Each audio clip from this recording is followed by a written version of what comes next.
Hey guys, you are watching your anime world. How are you all? Please support to subscribe this channel for watching new interesting stories. So in this video, we will see third part, what if Deku had the legacy of Phoenix Rising Quirk? Here is short summary. Izuku, son of Afo and born in the past Inko, is transported through time as a baby for his protection. He ends up present day in the lap of Shota Aizawa, a young pro-hero who didn't think a raid would end in him taking home kid technically older than he is, and later finds out he's the son of major supervillain. As Izuku grows, he comes into his own, wants to follow in his dad's footsteps, and maybe find out about his past while he's at it. But before we start, if you want more stuff like this, then be sure to subscribe and like this video. And if possible, share this video with your friends. Now let's start the story. The boys had decided to go to Some Private Academy when March came around. Before starting, they went to school to fill out the paperwork and get a tour. They were so much nicer than Aldera with, well, everything. State-of-the-art facilities, staff, and curriculum. While they were there, they had the three boys take placement exams. Some had advanced placement classes that prepped them better for high school exams that only students who tested well got into. Izuku and Katsuki were happy to finally be challenged, while Hitoshi rolled his eyes and groaned. That January, Izuku also moved to the new apartment, and Shota took time off so he could start getting his heroic teaching license and have it completed by the start of term. Izuku thought it was interesting how different both licenses were. Normal ones required people to go to college, while this one they needed to be a pro-hero in good standing, have recommendations, have basic teaching skills and methods, and have a mastery of the heroic course studies. His dad had that in the bag. Izuku was only worried about the teaching teenagers part. Godspeed to those future heroes. If they survived his dad, they'll be fine. The room originally meant for Megumi would be a guest room. Not that they would use it much, as whenever Kacchan and Hitoshi stayed over, they just stayed in his room or they took residence out in the living room. Shota said they may need it one day, and Izuku just went with it. Maybe All Might stay over. His dad didn't find that as appealing as he did. Eventually spring came, and so did April and the start of the new term of school. Izuku was rather excited, but more nervous and worried than anything. The lawsuit and closing Aldera made the news. People were commenting about it for months, and Izuku was appreciative that his name was kept out of it. He was simply the mysterious injured student who was the victim of the corruption. Well, less words than that, but he was the reason for the mess, and there were people who tried to dig up information about him. Mainly just reporters looking for their next big scoop, but they were quickly shut down by his dad's new boss, Nezu. However, there was one thing. Why do these uniforms have to be so goddamn ugly? Katsuki grumbled as he pulled at the tie as they walked toward the first day of school. He tried to get out of not wearing it, but he was told that if he didn't, then he would be written up for not following the dress code. Izuku giggled, but agreed.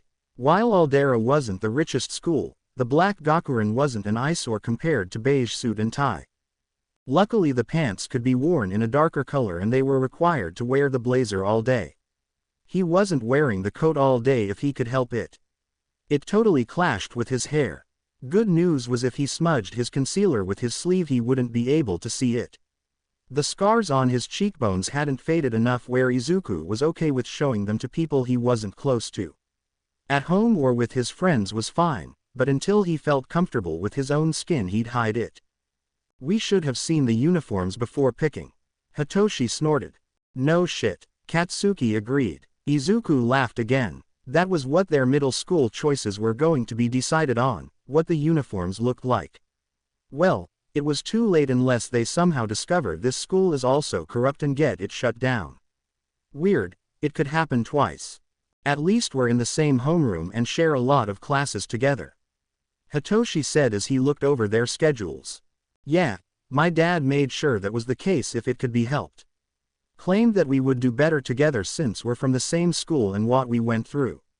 Izuku explained. He wasn't going to tell his friends that the school was slightly intimidated by his dad.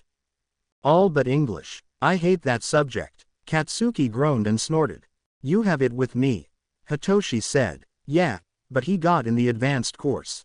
Katsuki said, poking at Izuku. Izuku could see that Katsuki was slightly miffed about not getting into that class. "It's not my fault Uncle Hazashi made sure I had a grasp on English." Izuku shrugged as he stuck out his tongue.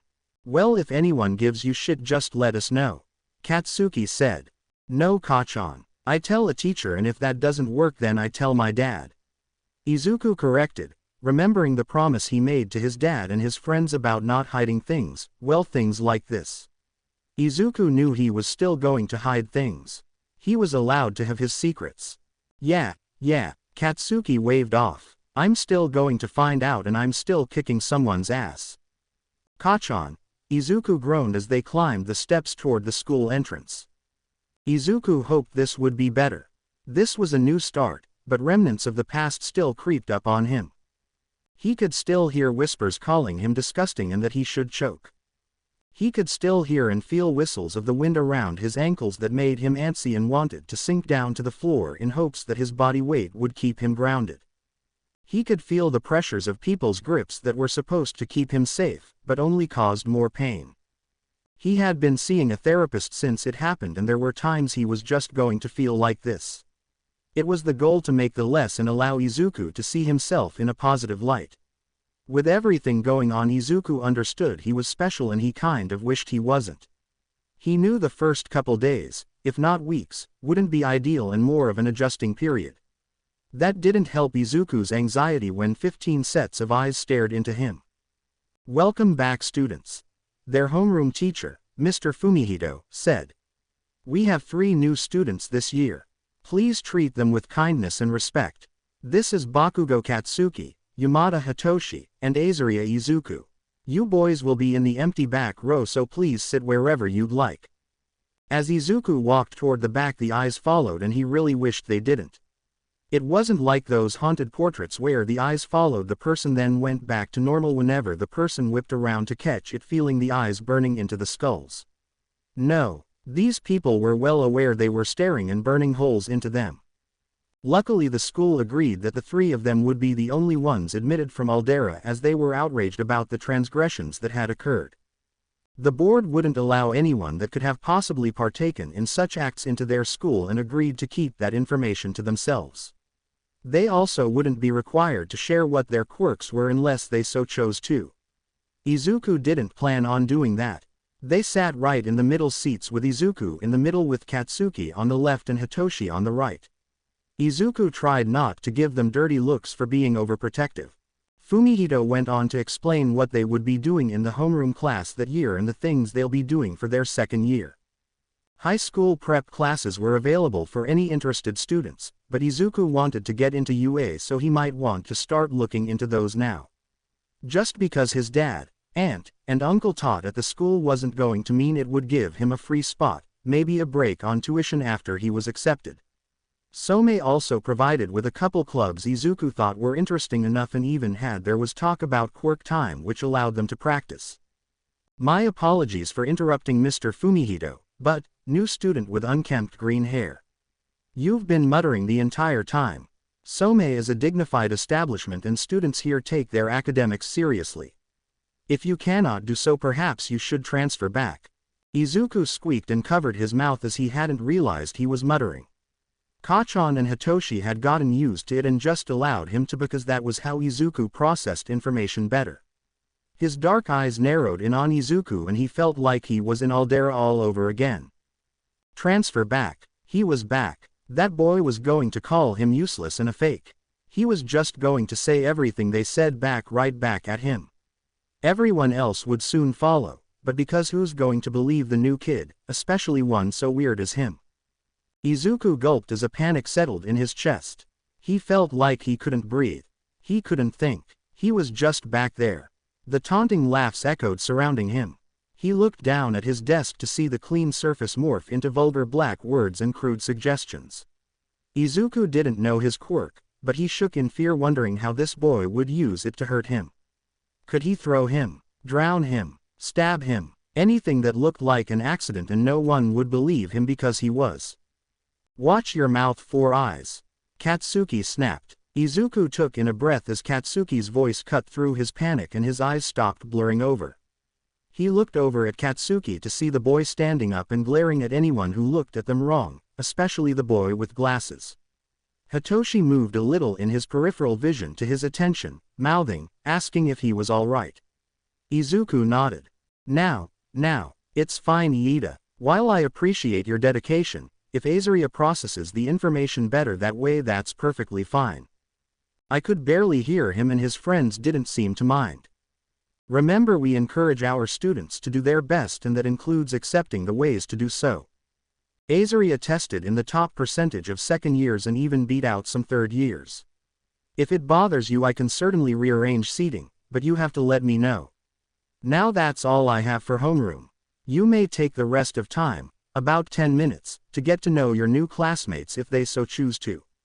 Remember to be respectful, Fumihito said as he went to his desk, but kept his eyes on everyone. Izuku looked at the man in disbelief as he then nodded with a small understanding smile. He was fine. Everything was fine. Sure, Izuku didn't feel exactly fine, but nothing happened. He didn't degrade him and he actually complimented him. Did he really do that well on the exams? Izuku lowered his head and clasped his hands, allowing a small smile to grace his lips. Unfortunately, the man barely sat down before everyone turned and came at them like a mob. Izuku sucked in a breath as everyone kept shouting over each other. Where did you go to school before? What are your quirks? Did you really do that well? Those tests are hard. What classes are you taking? Everyone. A voice shouted as a hand was raised high into the air above everyone's head. Izuku looked around the crowd to see the same taller boy with dark blue hair and eyes with glasses. What did he do now? Was he the leader of the class or something? Now that he got a better look at him, in Katsuki's words, Izuku thought he looked like a stick in the mud, stick up his ass. This isn't how Some Academy students behave. We should be dignified and, as our teacher requested, treat them with respect. They are not required to give any personal information if they so choose not to. Now if we calmly ask one at a time, this will go much smoother. My name is Iida Tenya and I have a question. Are you from Aldera? What the hell, 4 eyes? What about not asking personal questions?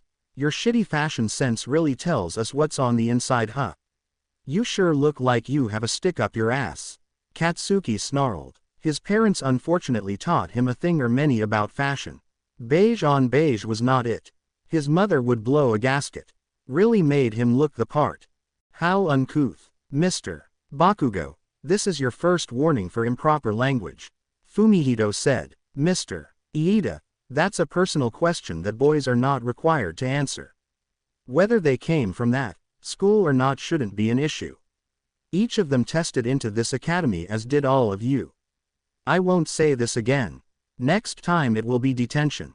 Whatever. Katsuki grumbled before saying louder, fine. My apologies, Mr. Fumihito, Iida said, bowing. He remembered hearing about the incident from his parents, who were part of board and donors to the school. It was terrible what happened to the student and refused to allow things to happen here. Apparently that student was sent to the hospital. They were probably homeschooled now. Regardless, they needed to focus on their education and not have any distractions, but he couldn't help be curious. His brother talked to Present Mike, who was on the scene, and said it was terrible. I realized that was a rather intrusive personal question. We heard about the school shutting down and the reasons for it. Safe to say we, our parents, the esteemed staff. Flattery will get you nowhere. And the board were appalled by such manners and transgressions. Thank you, but that's really none of your business. Hitoshi said. And so are our quirks. We hope you all will uphold your school's reputation and not judge on such trivial matters. Before anyone else could say anything, the bell rang. Katsuki glared at everyone before he grabbed his bag, coaxed Izuku out of his seat, and pulled him away out the door toward their next class. Hitoshi followed suit as he looked at the shocked expressions on their faces. They're so from Aldera. A student snorted after they had left. Detention. Oh come on. It's the first day. Najire skipped down the halls of UA to her homeroom class. She couldn't believe it. She was still feeling the high of even being accepted and actually starting her dream to become a pro hero. She promised herself, Izuku, and her Auntie Meg she'd work hard and make them proud. She was kind of bummed out that she left the house this morning without as much as a goodbye, and usually on the first day her parents cheered her on to have a good year. She got nothing and left in silence. No matter, she was going to make this year great all on her own. She opened the door to see quite a few of her classmates had already arrived and only a couple seats were left open. There was one. Hey, is this seat taken? Najire asked as she pulled the seat out next to a taller boy with pointy ears and indigo hair. And no, he said. It's so cool to be here at UA, right? I'm Najire Hado, she said, sitting down and smiling at the boy. IW wanna go home. The boy groaned as he put his head on his desk. You just got here, silly. What's your name? Najire asked. Amajiki. Nice to meet you, Amajiki. You're like a kitten. Kind of adorable. So why did you want? Good morning, class. Smintos came in and greeted them. Welcome to UA High School's Hero Course 1A. My name is Smintos and I will be one of your homeroom teachers this semester.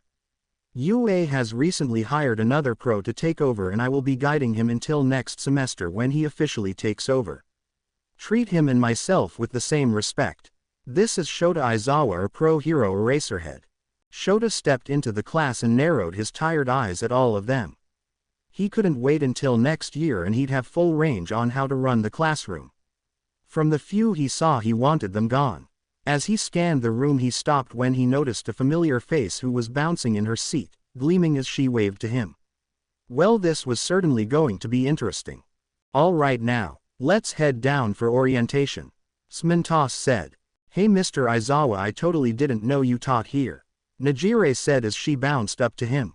Just recently hired. That's so cool, Najire exclaimed. So Izuku said he starts school today. I hope that's going well for him. Yes, he said he'd let me know if any problems came up. And I hope you do the same. Huh, what do you mean? She asked as she looked a little nervous. Just extending an offer, Shota said. Oh, don't worry, everything's fine. Oh, I better catch up. Tell Izuku he better text me, okay? Najire said with a bright grin before she skipped away to catch up with everyone else, which included Class 1B, where Amajiki was talking to a bright boy with blonde hair. As Shota watched her introduce herself excitedly to the other boy, she couldn't help but wonder why her smile didn't reach her eyes. Something about her was different than the day they first met. Her eyes told him a different story and hated that he had seen that look before. He saw it in his son. Izuku walked to his last class of the day, the only one he didn't share with Katsuki and Hitoshi. English. So far the day seemed great. Everything was mainly introduction, but he really hoped after today, he'd stop being referred to as the green-haired new kid. Mainly just being called new. Teachers went over expectations and syllabus. Izuku was actually excited for the classes as the curriculum was definitely more challenging than Aldera's. They also had allotted quirk time, as long as things were safe and didn't get too rowdy. The school said it was a privilege and to abide by the rules, but they wouldn't get to that until next week. Izuku thought that'd be fun to see everyone's quirk, as long as they didn't ask about his own. No one was asking a lot of questions in general, but it seemed like what Mr. Fumihito said this morning had gotten around and people were taking it seriously. He calmed down considerably and lunch was great, especially Katsuki brought him a bento too even though he had his own. Hitoshi too, no matter, his will be an after-school snack which would be within an hour or so. Izuku, are you going to be okay? Hitoshi asked. Yeah, why? Izuku asked. Because you have English with the four-eyed stick in the mud. Katsuki said, motioning to where Iida had entered the classroom, but not before glancing at Izuku. I'll be fine. Maybe he won't mess with me. If he does, you'll tell someone, Hitoshi said, but I don't want to get him in trouble. Izuku said. Too fucking bad, Katsuki said. Tell him to shove it and leave you alone. Come on, eyebags, we're going to be late. Fine, Hitoshi snorted. We'll meet here after class. Okay, Izuku said, walking into his English class. Iida's eyes were locked on Izuku and his stomach really wanted to drop, but he resisted the urge so he wouldn't waste the delicious food Kachan had made him. The day wasn't over yet and once the bell rang Izuku was getting out of there as fast as he could. He didn't need to absorb a premonition quirk to tell him Iida was going to confront him after class ended. Chapter text. Izuku bit his lip as his English teacher walked through the syllabus, only answered by the ticking of the clock only he seemed to be able to hear. The entire class, a few kids, including Iida, kept looking back at him. At first they were in awe, because Izuku was able to answer his sample questions in English easily and fluently. Then they were more curious while others seemed a little more judgmental. Well, at least they seemed that way to Izuku. He couldn't tell the difference between a lot of their expressions because they all kept reminding him of how the kids at Aldera looked at him. As the time for class ending got closer, Izuku slowly started to pack up his things, hoping the teacher or anyone really wouldn't notice. He wanted to be out there and find Katsuki and Hitoshi as soon as possible. Ring. Izuku was out of his chair the moment it rang, but so was everyone else. Despite being kids who cared about their education, they were still kids and didn't like being stuck in a classroom, especially for the last class of the day. Izuku was also beginning to see the downside in choosing where he sat. In this class he chose by the window, hoping the sounds from the outside would drown out any of his mumbling so he wouldn't bother anyone. However, that meant he was actually the last person to leave the classroom, including the teacher who mentioned that there was a staff meeting to start off the new year right after classes. Azaria, I want to talk to you. So he thought he was alone. Izuku looked ahead and saw Iida standing between him and the door. Izuku considered jumping out the window. They were only on the second floor, he'd survive the fall. He could, but he wouldn't, use his fire breath to slow his descent, but that would be property damage and he might burn up the schoolyard. He definitely wasn't getting into UA with arson on his record, no matter who his dad was or even if his reasons seemed valid. Sorry, but I should be meeting with my friends and getting home. Izuku said, trying to find a way around him. Iida was a lot taller than him and Izuku felt like a dwarf compared to him. Of course, but I must let you know. As we all know, you are from Aldera. I don't believe you were the one to cause that misfortune to the student they mentioned as he was sent to be corrected, but I do hope you won't continue and bring such awful behavior into our prestigious school. As a future hero and a society built on its foundation, I see this as unheroic and disrespectful. It is not tolerated and I do hope you see the error that you and your peers. Is that what you think? Izuku asked in a low tone as he felt his heart picking up. The moment Iida stood in front of him, Izuku felt trapped. He had no way out. He felt like he was back in that classroom again with kids, bullies sticking their feet out to trip him or coming into his class and forced to sit at a desk with crude remarks directed toward him. This felt no different and Izuku could feel an uneasy feeling in his stomach, like he was going to be sick because he was so nervous and a little scared. Iida thought he took part. That he stood by and watched as those other kids bullied him. He didn't do anything and even thought he took part as those kids called him cruel names. Pushed him into lockers and tripped him. Used their quirks on him, which sent him to the hospital. He was right. Izuku stood by and did nothing as he let those other kids do such things to him. But that was over now. Izuku refused. He told his dad he wasn't going to let anyone treat him like that. He was meant for greater things than just being someone's out to make themselves feel better. All Might chose him to carry on and one day fix his legacy. He needed to heal if he was ever going to be a hero. What? Iida asked, confused. Izuku took a breath that exited shaky. You're no better than them. You don't know anything and you're making assumptions. You want to be a hero, but cornering me to confront me about what you don't know is just as bad. You think I took part in those kids calling me disgusting, telling me to die because of my quirk or because I wanted to help someone? You think I let them use their quirks on me that sent me to the hospital? A hospital that was later attacked, where my grandmother died. Because of that she's gone. Maybe I don't want to talk about what I went through. I hate that it happened and that I let it. Maybe if I stood up for myself she'd still be here. Maybe I'm scared people will be the same wherever I go, but I'm putting on a brave face for the people who actually want me. Izuku could only hear the blood rushing in his ears and his harsh breathing as he looked at the other boy, who for once had shut his mouth as he looked at Izuku with wide eyes. Izuku didn't want to admit it, but he felt good to yell. Such relief was lifted from his chest. He was thankful for once his dad pushed him to see a therapist because he was definitely talking about this. Was this what had been bothering him? Was he responsible for those kids bullying so badly that he was sent to hospital where Megumi happened to be and sacrificed herself for him? Izuku bit his lip to keep himself from crying. Not here. Not in front of him. He refused to look anymore. He couldn't afford to be. He needed his dad. He was going to be a hero after all. Never mind. I guess I was right. Izuku said as he wiped his face of his tears and pushed through past Iida, hitting his bicep with his shoulder on the way, leaving the other boy at a standstill with nothing but his thoughts.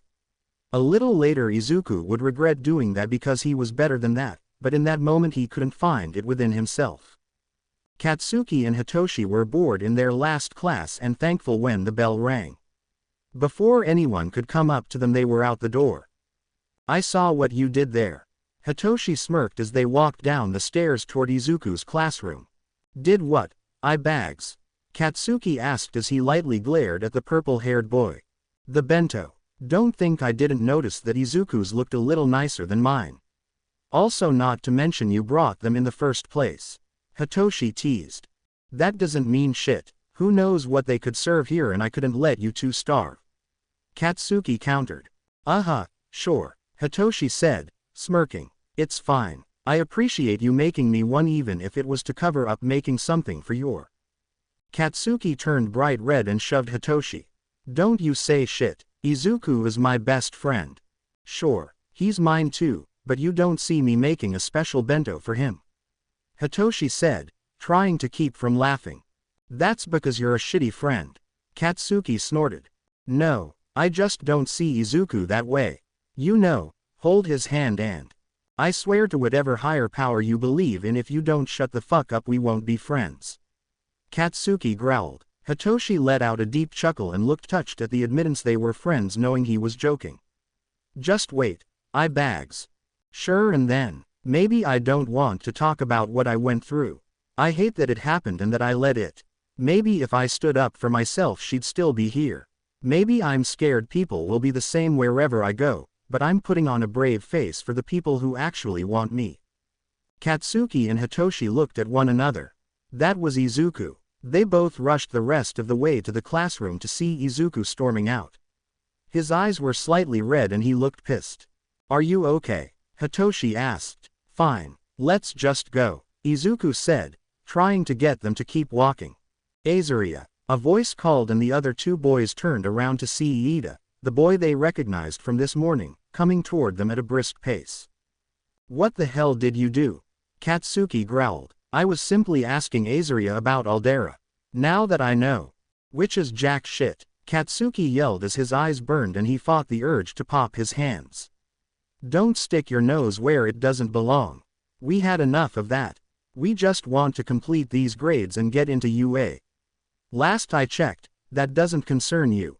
If you're going to be so up our asses about it, maybe I should do to you what I should have done to those assholes at Aldera. Katsuki. Hitoshi said. Kachan. Izuku said. What? Please stop. Izuku said as he walked up and pulled on his arm. I said what I said. He can do whatever he wants with that information. We can't get in trouble or we won't get into UA. Let's just go. I need to get home before my dad does. Fine. Katsuki grumbled as they walked. Iida watched the three of them go. Izuku Azaria was the victim. He was the one the news talked about that was being bullied. They never went into detail, but to make such headlines about it, it hadn't been good. He was appalled hearing that kids went so far where the student was hospitalized. He said they used him as target practice. He didn't say anything but he could see the makeup on his face. He must have some scars he's hiding. He heard about the attack on the hospital and that one person had died and several injured. He didn't know Azaria's quirk, let alone any of their quirks, but no quirk was disgusting. Regardless, Azaria gave him a lot to think about and he needed to find a way to talk to him again. Shota left UA that day with a lot on his mind. He needed to figure out how he was going to be teaching the class. He was constantly worrying about Izuku, and Najire left him feeling uneasy. She seemed like her bright self, but that light seemed to have dimmed a little since the last time he saw her. which was when he, Izuku, and her visited a cat cafe a few weeks before school. He'd have to keep an eye on her. She was his student and it was his job as her teacher to watch out for her. At first he was pretty concerned about being a teacher, but he knew for one as long as he cared for his students and looked out for them they'd be alright. He had plenty of examples of what not to do and Shota admitted that sometimes kids needed to learn the hard way. Being a hero wasn't something you could just do because it was cool and didn't put your all into. His phone chimed and he looked down. Izuku. I'm home. Well, wasn't that off-putting? Rather simple and short, which was nothing like Izuku. Immediately Shota just had a feeling that something happened at school. Did he need to prepare himself to go talk to them? They said they were quite understanding of the situation. Maybe it was other students.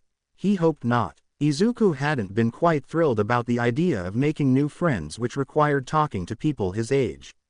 He hoped his insistence in sending Izuku back to school with other kids wasn't too much, but he was trying to do what was best for him and his future. Izuku needed friends and he certainly needed social skills if he wanted to be a hero. Hopefully he'll talk about it when he gets home. I'm home, Shota said, coming inside the door. The lights were on and Izuku's shoes were in the entryway in the cubby, so he was home. However, he didn't see Katsuki's or Hitoshi's, which was odd. They were always at his house, so it was unusual not to see them. Izuku. Shota made it his way toward his son's bedroom, which was cracked. The light was off, but still illuminated by the sun. He slowly pushed the door open and saw Izuku lying on his bed with his head in his pillow, still in his school uniform. Izuku, you okay?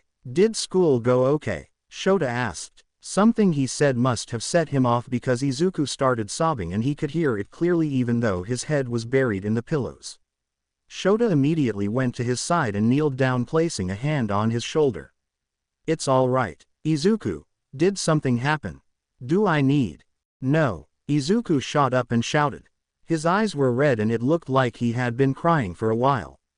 No, it's just going to make things worse. I'm not even sure what happened. Want to explain it to me or want me to call someone? Shota asked. Izuku sniffed. If I explain it to you, you won't do anything. No promises, Shota said. Dad, Izuku whined. Fine, tell me what happened and then we'll make a decision. Agreed, Izuku said, moving so Shota could sit beside him. Things started okay. I was nervous and then kids started asking questions. This one kid, Iida I think, bluntly asked about Aldera. Mr. Fumihito, my homeroom teacher, was nice and stopped things before it got out of hand. It wasn't until after English things got worse, I guess. I don't have that class with Kachan or Hitoshi, but Iida is there. He cornered me after class. He accused me of being one of the people who stood by and watched as people tormented me. And I snapped. Dad, I yelled at him that yes, I let those people do that to me, and I said some things I think I agree with. Izuku, you did not let those people do that to you. They made their own choices. You learned from this and things will change. How they change depends on them. It sounds like you stood up for yourself and I'm proud of you. You don't want Aldera to happen again. Shota started. No, Izuku shouted as he shook his head. I know people are cruel, but it just seems like it wherever I go. Izuku, people are shit, but that doesn't mean you can't do something or ignore them. As a hero you strive to be better and make people better. But it felt good to yell at him. Izuku said sadly. Usually does, which is probably why Mike made a career out of it. Probably why he's so damn happy all the time. Shota jokes. Dodd. Izuku groaned as he started to laugh and smile. See, I got you to smile, Shota said, hugging him around the shoulders and closer to him. There probably is some logical scientific reason for why yelling makes us feel better, but for the sake of this, probably because you're coming to terms with what happened. That's good. You don't have to accept it or forgive it, but it happened and we can't change the past. Only grow from it. Was there anything else? Izuku bit his lip and fiddled with his hands. Dad, did Megumi die? Was she there because of me? Oh Izuku, Shota said, actually pulling him close as Izuku started to cry. No kiddo, she was already there when we got there. It's hard to say what would have happened. Remember, she's not really gone, just a part of you. Have you been thinking about this since then? No, just recently. Najire was talking about how her family has gotten weird lately and I thought if only Megumi was here she could help her. Izuku admitted. He hoped he wasn't breaking the girl's trust in telling his dad. That's their choice if they choose not to fully support her and we'll deal with it later. This is about you, kid. I'm not sure if you remember, but Megumi wanted to save your life because she knew you wouldn't have made it. I wish she hadn't left us too, but I think she was already nearing her time. I had noticed she was tired and needed to rest more often, so it's hard to say. She died doing and saving what she loved and we'll honor her. She doesn't blame you and neither should you. Shota said. Thanks, Dad, Izuku said, smiling slightly and wiping his face of his tears. I'm going to talk more about it at my next session, but at least I have my thoughts in order. Good. Sometimes a family ear is more helpful than a professional one. Izuku, what do you want to do about school? Shota asked. Izuku also needed to learn to make the tough decisions for himself. I know I pushed you about returning, but I'm proud of you for going. It's brave. I want to keep trying. I think things might get better, but if not, I'll let you know. Izuku said.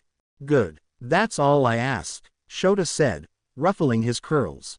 What did you say the boy's name was? Iida, I think, Izuku answered. Shota growled as he breathed in harshly through his nose. That was Iida Tensai's little brother, Mike's friend. That was for later, his son needed him right now. When Tenya got home, Tensai noticed he was quiet. Normally his brother was expressive when it came to school and it was the first day. He'd usually talk about his classes, but Tensai was curious about what his brother would say about the new students. Present Mike told him while they were working together a month ago that his new adoptive son and his friends were starting school at Some come spring and thanked for his input. Apparently they had been involved in the downfall of Aldera that exploded the news and Tensai didn't tell Tenya, wanting him to have an opinion about them without any bias. Tenya was busybody and didn't want the boy to look for trouble. What's up, bro? Rough day? Tensai asked. You could say that, Tenya answered. Brother, how much do you know about Aldera? Do you know about the students that attended? The one they mentioned on the news. So that was what this was about. Now he was wondering if that was a good idea. Might have saved some people some trouble. Well, quite a bit actually. Present Mike's kid is one of them. I didn't tell you because I wanted you to make your own opinions before hearing mine. As a hero you need to not base opinions based on what others say despite you respecting them and learn to make them for yourself. Tensai answered, but when he said, hero, Tenya visibly flinched. Did something happen? Why didn't you tell me that one of them was the victim? Tenya asked rather sternly. The boy who was. Whoa, Tensai said, putting his hands up in defense. Mike wasn't very forthcoming with the major details. All I know is his son is friends with the kid that got sent to the hospital whose dad sued. I know the dad, but Aizawa doesn't talk to me as much as I try to. The guy is pretty closed off and talks to like 3 people. Mike told me his son and his friends went there and were in need of a new school as they didn't want to homeschool them so they wouldn't lose social skills. I mentioned Some because they have a zero tolerance and have good academics. I'm guessing you met them. But his name is Azaria, Tenya revealed. He and his friends were rather rude, being disruptive and using foul language. At first I thought they helped in bullying that boy mentioned, but when I confronted Azaria about it, he said he's the one who they bullied. He said things they did to him and while I don't know the full extent they told him to die. Why would he come back to any school? Because he's brave, Tensai said, sitting down and offering for Tenya to sit beside him. Tenya, take this information as you will, but I'm telling you what I know so you make the appropriate choices. Izuku is the one who was attacked at school and was bullied. Izuku's real name isn't Azaria. It's a stand-in surname for Midoriya Aizawa because Aizawa is an underground hero who doesn't have as much backup as someone like us or the Todoroki name since the debut. Part of the reason why they're keeping his name out of the media as well is to give the kid some peace. What he went through would be rough for anyone. You might know more about what exactly happened regarding the bullying, but all I know is that day was rough for his family. Those two are his friends who stayed by him. I hope you don't make things awkward. How so? Tenya asked, not given to think about what he learned. Present Mike is stopping by to grab something from me and is bringing his kid along. I thought it would be a good idea for you to meet. Get you some friends. You all want to be heroes. Tenya flinched again. What did you do? I may have been pushy with my questioning. I was concerned that they were the ones who stood by and watched them attack the boy who I now know as Azaria. I said it was unheroic to do things and he yelled that what I had done was unheroic. Tenya explained. Well, it was certainly short-sighted. Tensai said, take this as an opportunity to better yourself. Learn about things in entirety before jumping to conclusions. If they don't want to talk, then give it time and get to know them. I do hope you plan to apologize. Tensai hoped this would get through to his little brother. While he admitted he was smarter than he ever was at his age, he had the social skills of a stick and often only took things at face value. From what it sounds like and what he was getting from his brother, that's what happened. Tenya may have barked up the wrong tree, so to speak. Knock, knock. That must be Mike. Tenya, be nice. I wish not to make the same mistake. Tenya said, bowing his head to him as Tensai went to the door. That's all I ask, Tensai said, opening it to reveal present Mike and Yamada. Hitoshi, if he remembered his first name correctly. Hello Mike. Tenya looked past the talking crows as saw the purple-haired boy from earlier. Part of him was glad this wasn't Bakugo because that boy certainly had a terrible temper and he was the one he wouldn't be able to talk to so easily. Heyo, just swinging by to grab that case file. Thanks for looking into it. Your agency has a lot more resources than mine. Also thought it'd be an awesome time for the kiddos to meet up outside school. Hitoshi, this is Iida Tensai, Hero Ingenium, and his younger brother, Iida Tenya. Hitoshi is you. Hitoshi growled. What's up, kiddo? Hazashi asked, concerned by the venom he heard in his son's voice. You're an asshole, Hitoshi shouted. Izuku was in tears when he left school because of you. He told me and Katsuki to go home right after. He thinks we don't know why, but we're not stupid. He didn't want us to see him cry about this anymore. That's what changed your plans? Hazashi asked. He was surprised when Hitoshi came home not long after school ended, after he told him he was going over to Aizawa's after. Upon asking, he said Izuku wanted to talk to his dad alone, which wasn't too far-fetched. However, Hitoshi's silence and off look spoke volumes, but he didn't want to push. Their relationship despite adoption was still a little blossoming and oftentimes they each were worried about doing or saying the wrong thing. Yeah, sorry for being rude, Hazashi, but he was a dick to my best friend. Hitoshi snorted. Hazashi would talk to him about this later, but he couldn't blame his listener. If someone was a jerk to Shota, he would stand up for him too. He couldn't say whether he would use his quirk or not, but Hitoshi should learn better from what he'd do. Instead of getting involved, he nodded to Tensai and would let them work it out for themselves. It wasn't their business and would step in only if it got out of hand. Hitoshi narrowed his eyes, but his mouth slightly ajar in surprise. He was admitting it, however, that didn't make it okay. I was quite rude toward Azaria this morning and afternoon. You wanted a safe place to continue your education and I did nothing to contribute to that. In fact, I made it worse. I do not believe he meant to, but Azaria told me some of what he went through.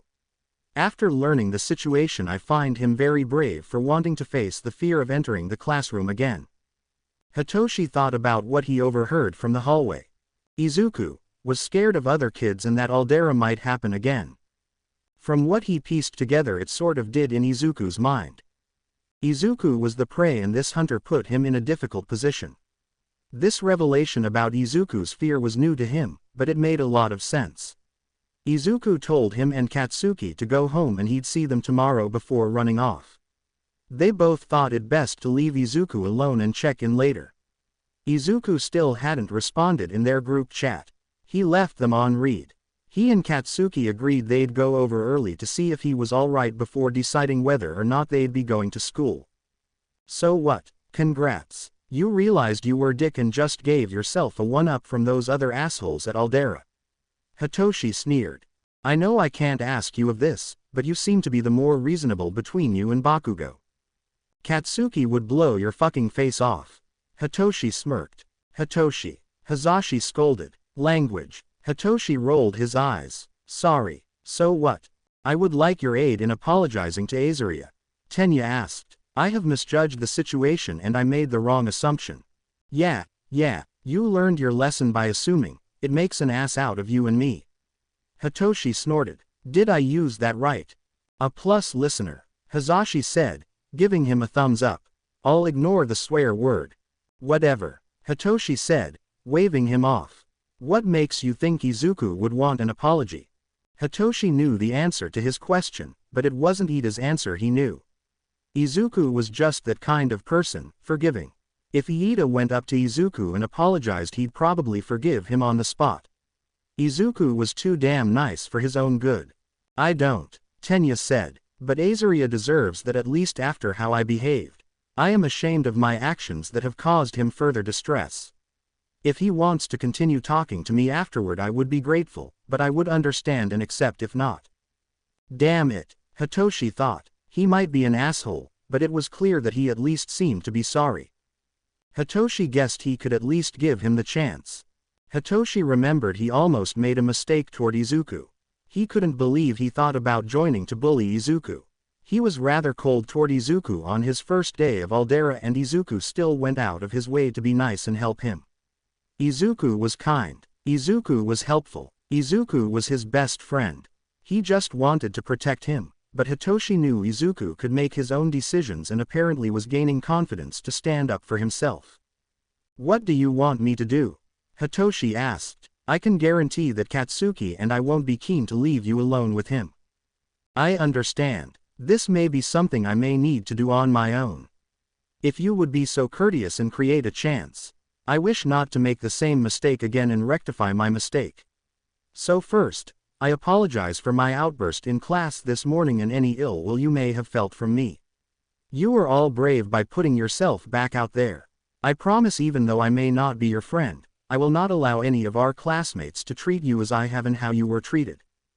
Hitoshi sighed. He shouldn't be the type of person to give chances. It must be from hanging out from Izuku, but he was considering it. No person would make this big of a deal about something if they weren't going to see through it. Hitoshi sighed. Izuku's a pretty nice guy. Too nice to be honest. Don't see how, because his dad can be a sadistic jerk. Not in a mean way, mind you. Aizawa loves Izuku and so do we. Izuku didn't have to extend a hand to me, but he did. I guess I'm just paying it forward. I'll give you 5 minutes. Don't waste it and don't make things worse. That's all I ask. Thank you, Yamada, Tenya said, bowing. Hitoshi sighed again. He better not regret this, and he certainly wasn't telling either of his friends. Katsuki would deny the chance outright and be the guard dog he denied he was. Izuku needed to enter the conversation with a clear conscience and hopefully wouldn't panic. He felt his phone go off and he honestly didn't care enough about visiting not to look. Izuku. I'm fine now. Thanks for everything. Sorry to worry you. I'll be going to school tomorrow. Katsuki. Stupid nerd. Don't leave us on. Read. If anyone says anything tomorrow, I don't care. I'm blasting them. Izuku. Kachan no. Katsuki. Kachan yes. Back me up, I bags. Permission to beat ass. Hitoshi sighed. If this had been 20 minutes ago, he would have given a different answer. If Iida was going to apologize, he had to live. For a second Hitoshi did think about telling Katsuki to go ahead, as that would also solve the problem, but that would make Izuku sad. He felt a hand on his shoulder and saw Hazashi give him such a stupid wide grin. Alright, so he felt a little good about the choice. Choices that Hazashi would tell him later would make him into a good hero. He just hoped they'd end the way he hoped.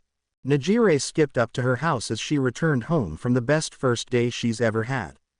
She started hero school and she was on the first step toward her dream of becoming a pro hero. Even cooler was that Mr. Aizawa was her teacher. She totally didn't know that. Izuku better not have been hiding that from her. That was totally not cool if so. She sent him a text about it along with a million questions about his day on the way home, but he hadn't replied yet. No biggie. She giddily stepped up to the front door and opened it. "I'm home," Najire sang as she entered. "In here," her mother called. O.M.G. The first day at UA was so cool. She squealed as she sat her bag down. Both her parents were sitting at the table with teacups in their hands. They looked like they had been discussing something before she came home. This was their daily routine. As soon as she'd get home they'd talk and listen about her day with a smile, happy she had a good day, or talk through what hadn't been. "I met so many cool people and teachers. Oh, and Mr. Aizawa is one of my teachers. How cool is that? He's a pro. I'm going to learn so much. Next class we get to." "Najire," her father interrupting her with a stern voice. "Yeah," Najire asked, confused. Her dad always let her ramble on. He said it was adorable and he was so happy to see her happy and express herself. "You mother and I were talking. We want you to give up this foolish dream of throwing your life away." What?" she asked in disbelief. She had a feeling when she left the house this morning without so much as a goodbye that it might come down to this. The realization coming true that her parents might not support her in her dream. "Dear, we don't want to get a phone call or answer the door with someone who doesn't care about you telling us you died risking your life," her mother added as she started to tear up. "But don't you want me to fulfill my dream? I want to be a hero and help people. Those are the coolest people. Those who help people. Just like Auntie Meg. My Quirk can help with that," Najire said. "Najire, that's all people will ever see our Quirks for. Ways to throw away the life we're given to better others. While it can be an admirable profession, those people will take until you have nothing to give of your life," her father said with such a venom in his voice she had never heard before. "I'm okay with that," she countered as she held back her tears. Why couldn't they understand? "You can't mean that." "I do. I want to be a hero. It's not foolish and I'll keep doing my best. Listen to us, Najire. We just want what's best for you, honey," her mother pleaded.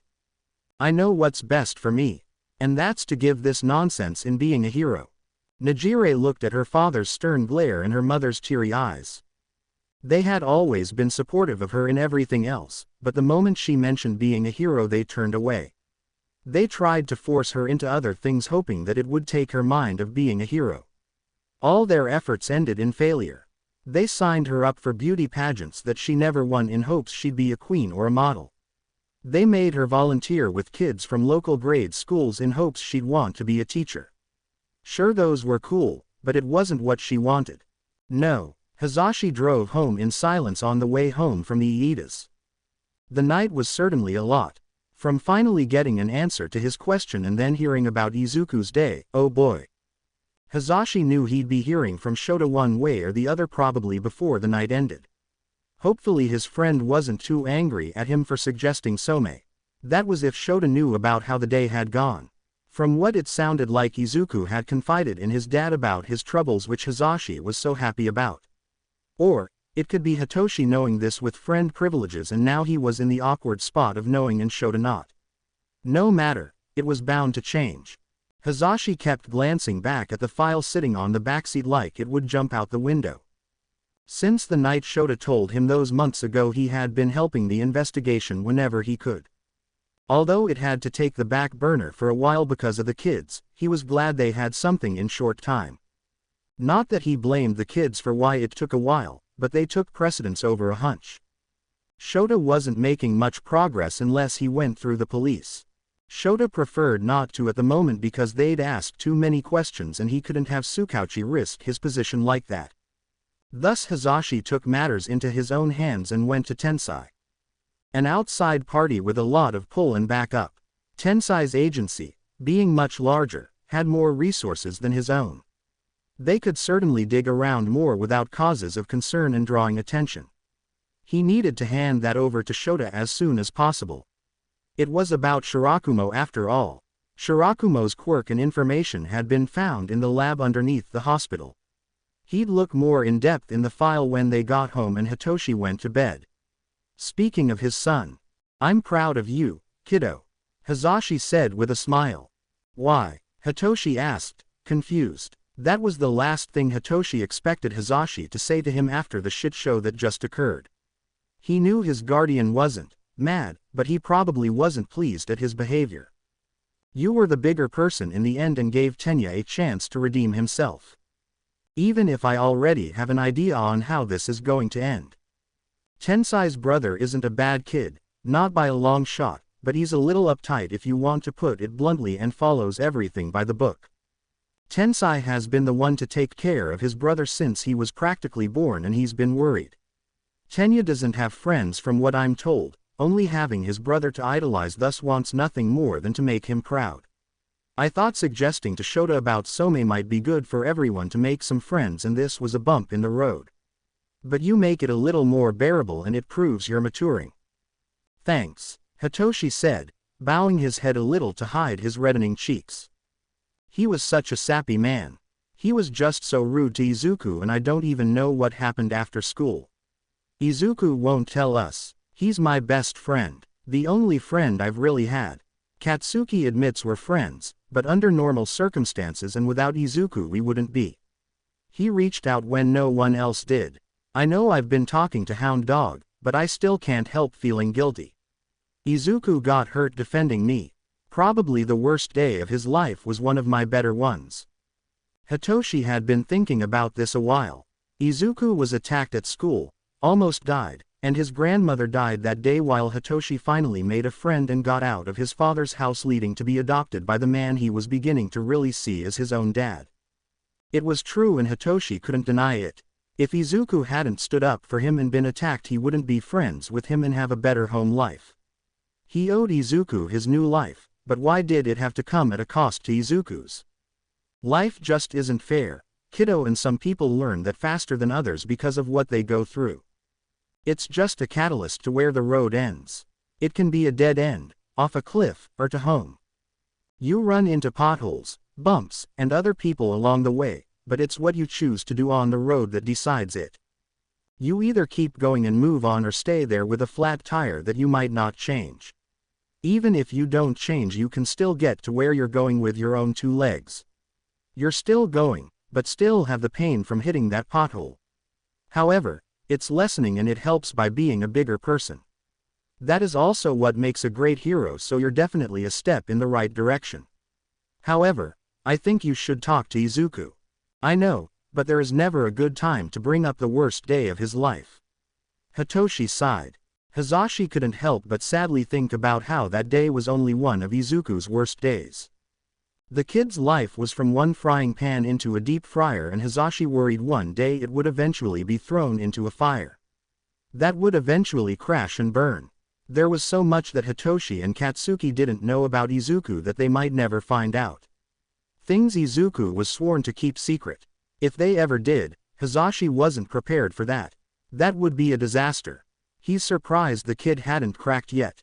Never is, listener. Shota and I definitely know how you feel, and you just learn from it. In the end you'll be there for each other, and that's what matters. You're becoming a better hero, and that's why I'm proud. Hizashi said as he stopped at the light. Hitoshi smiled. That really helped, and he would talk about it more at his next therapy session. Izuku also had things he needed to work through that Hitoshi knew he might not know about. He only knew his life from where he entered. He would take Hizashi's advice and be there for his best friend through whatever they would go through next. If Izuku was scared, then Hitoshi would be there to help him. He still felt that guilt, but he realized that wouldn't go away without talking to Izuku about it. He lightly snorted to himself. Like how Hizashi had an inkling about how the situation with Iida was going to end, Hitoshi knew how this would end too. Izuku was really too nice. Freaking sunshine incarnate. He wasn't the only one. Hizashi really was meant to be a teacher, and a parent. Thanks, Pops. Hizashi whipped at Hitoshi as his eyes shined with happy tears. He then squealed so loud it overpowered the car honking behind him that the light had turned green, allowing them to continue on further down the road, figuratively and literally. Homeroom was quiet that morning. Katsuki and Hitoshi got to school before Izuku did, since they chose not to walk together that morning so Izuku could have breakfast with his dad alone. They really just needed to talk. Both boys were pleased to find Izuku entered the classroom with a smile on his face and came straight to them. What made you so happy? Katsuki asked. Nothing. I just had a good morning, Izuku said as he sat down. He really did. With everything going on, it had been a while since he and his dad could just be there with each other. They were able to talk about things that didn't seem like life and death and just seem like a father-son duo. Some of what they talked about was about school, All Might coming back soon, and another concern Shota had brought to Izuku that he agreed on, although it pained him too. There was also something his dad that stuck with him. Then he told him what he decided. Well, remember, if anyone gives you shit, come to me. Katsuki huffed. I'm starting to think that's the last thing I want to do, Izuku said with a laugh. Katsuki snorted, but before he could say anything further, Izuku saw Iida enter the classroom. He instantly felt nervous remembering what happened yesterday. His next appointment wasn't for a couple more days, and talking with his dad yesterday really did help. Izuku wouldn't say he wasn't curious about what the other boy did with the information revealed, but then he'd be a liar. However, no one gave him any weird looks this morning or said anything, so Izuku was beginning to wonder if Iida said anything at all. He also wanted to apologize for being rude yesterday. Would that be okay? Izuku attempted to get and talk to him, but couldn't find the bravery to do so before the bell rang. Iida didn't turn around and look at him once. They had their first outside class day, which allowed students to practice and show off their quirks as long as they were careful in a low setting. Izuku didn't prefer to partake considering he, breathed fire. He really didn't need to cause a fire or mainly get questioned exactly what his quirk did. Izuku decided to sit against the wall with his notebook open instead and hoped no one bothered him. Everyone had such interesting quirks, but Izuku knew better than to ask. That would open a can he would rather not. As he wrote his newest idea out, he frowned, feeling a heat against his neck. Kachan. Izuku deadpanned as he narrowed his eyes up at his friend who was popping his quirk. If you're going to do that, go somewhere else. I thought you didn't mind. Katsuki asked. I don't, Izuku answered. I do, however, mind that you're hitting me with your sparks. I don't want burns on me or my notebook. Only around my mouth and inside me are fireproof. Why don't you throw trash at me and I'll blow it up? He asked. Because I don't want to, Izuku said as he scribbled. Take Hitoshi. Hitoshi looked at Izuku in betrayal, then looked over to the other side of the yard to see Iida there reading a book. He sighed as Iida looked over the book. His eyes were asking when would be a good time and that he'd like to do it before anything got out of hand. This was the chance and he just needed to distract Katsuki. Well, that shouldn't be too difficult. Sure, Hitoshi sighed. Seriously, Izuku snorted as he said it more as a joke. Yeah, I'll go with Blasty to let off some steam. Fuck yes, Katsuki said, pulling Hitoshi up before turning to Izuku. Anyone fucks with you and better yell. I will, Kachan. I'll be fine, Izuku said, rolling his eyes and waving them off. Okay, Katsuki agreed before walking away, unaware that Hitoshi was looking over to Iida, and nodded. Hitoshi then grabbed Katsuki's attention, looking in the opposite direction. Izuku smiled as he looked back down to his notebook. So far the school day was great. He was really enjoying all his classes and the teachers were all super nice. The advanced classes were exactly what he needed to be a challenge. The students were also nice. He hadn't been tripped, shoved, or called any names, but it was only just day 2. It seemed that everyone was kind of ignoring him for the most part, which actually was better than anyone bullying him. So, is it true you're the one who was attacked? A voice said in a shaking voice. Huh, Izuku questioned, looking up from his book to see a boy from his homeroom that couldn't quite remember his name. However, his name didn't matter to Izuku, it was his question. How did he know? Did Iida tell everyone? He knew he told the other boy to do whatever with the information he gave him, but he didn't expect him to spread it around the school. Izuku felt something stirring in his stomach. The boy in front of him awkwardly moved his feet as he looked down at Izuku. He had this look in his eye Izuku couldn't explain, but Izuku was only hearing the words coming from his mouth and nothing else. I got to see for myself from my dad's files. It hit close to home for my family. Your dad? Yeah, my dad's the police chief who handled the investigation. I saw the pictures and your name in the file in his office. So they really told you to die and wrote those things on your desk. Do you have any scars? I mean everyone can tell that there's some on your face. Did they do that? Were you treated well for your injuries? His face. Izuku gingerly touched his face and then flinched. He quickly withdrew his hand to see the makeup that concealed the burn scars smudged. Everyone could see it. His dad and Neijire told him that no one could tell. I'm not sure if it's you since your last name is Azaria and not Midoriya Aizawa, but you have the same first name. Is it some kind of witness protection? They won't come after you here, will they? Didn't think Eraser had a kid.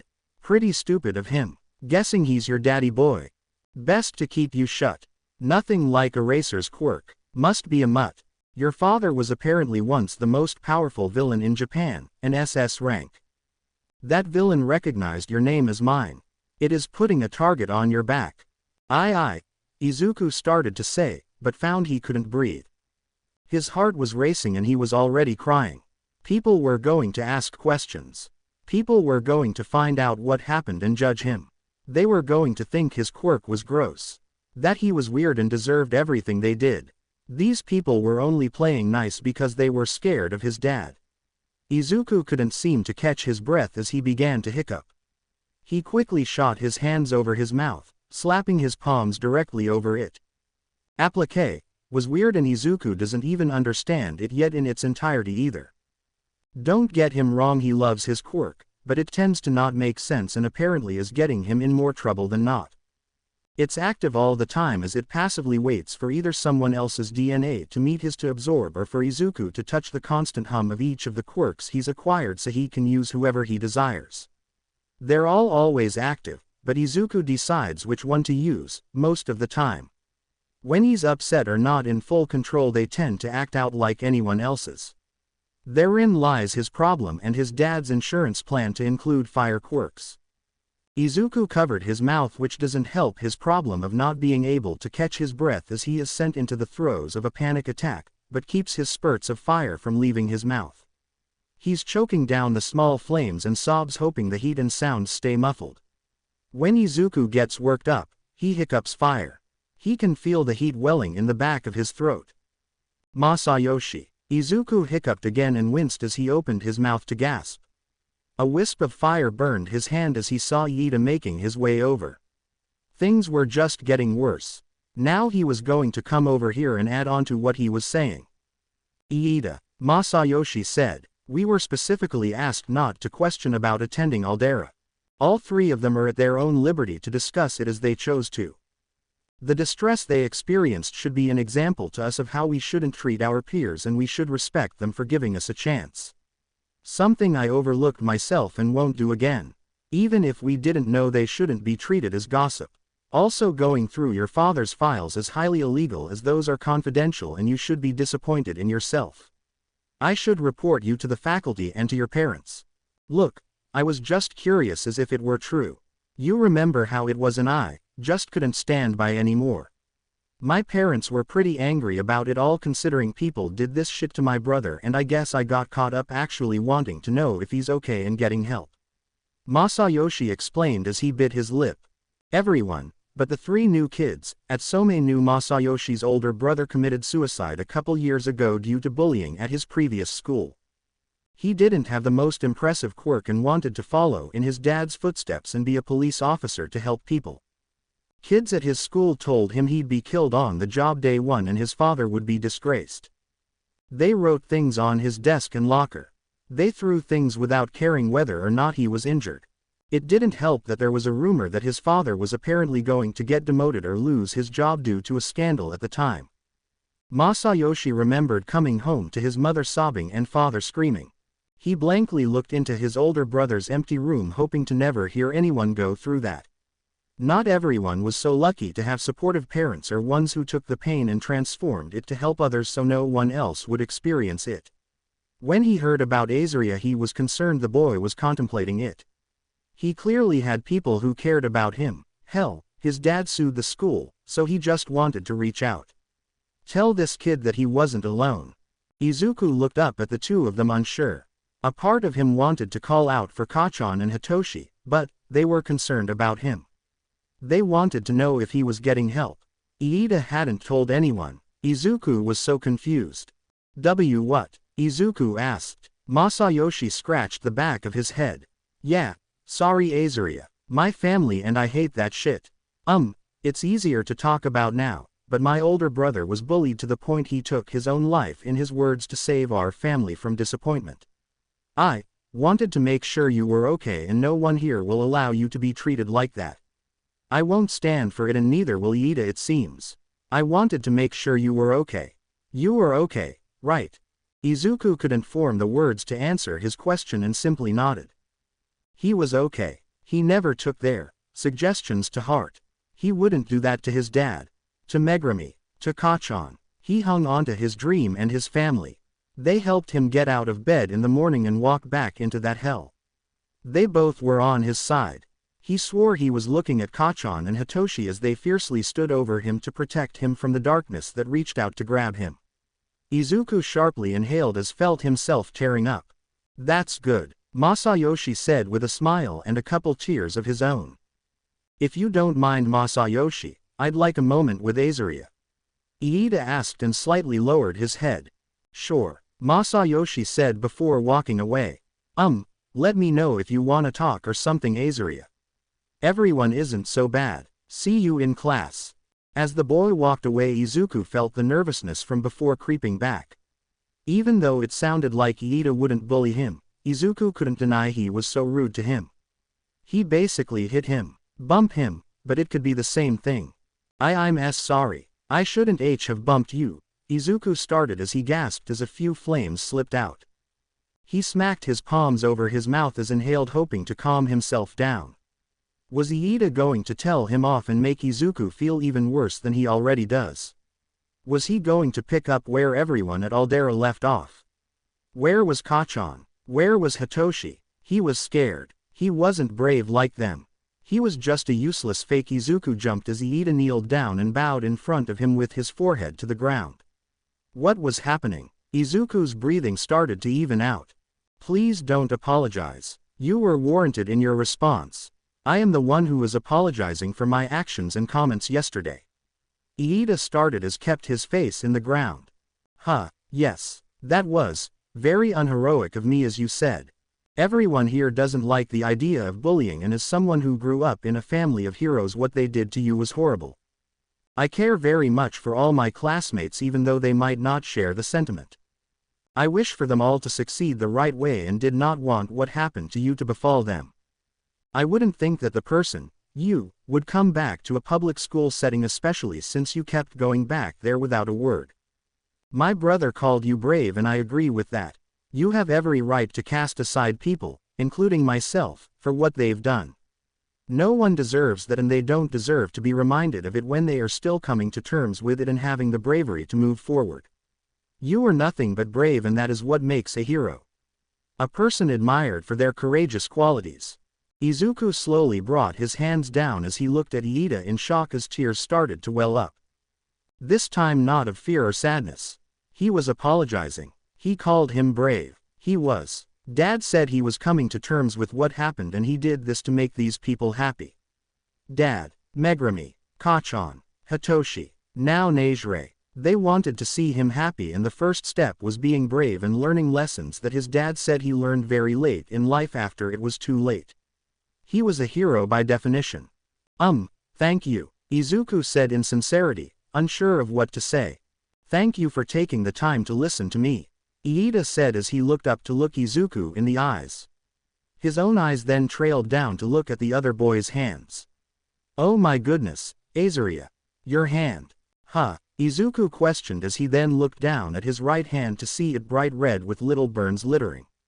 It wasn't bad and his palm wouldn't be scarred, but his friends and dad were surely going to notice. How in the world did such? Iida started freaking out as he looked around for any foul play. Iida, it's fine, Izuku said, hurriedly. It's my quirk. When my anxiety gets too much I tend to spurt flames. I wanted to keep them in so I covered my mouth.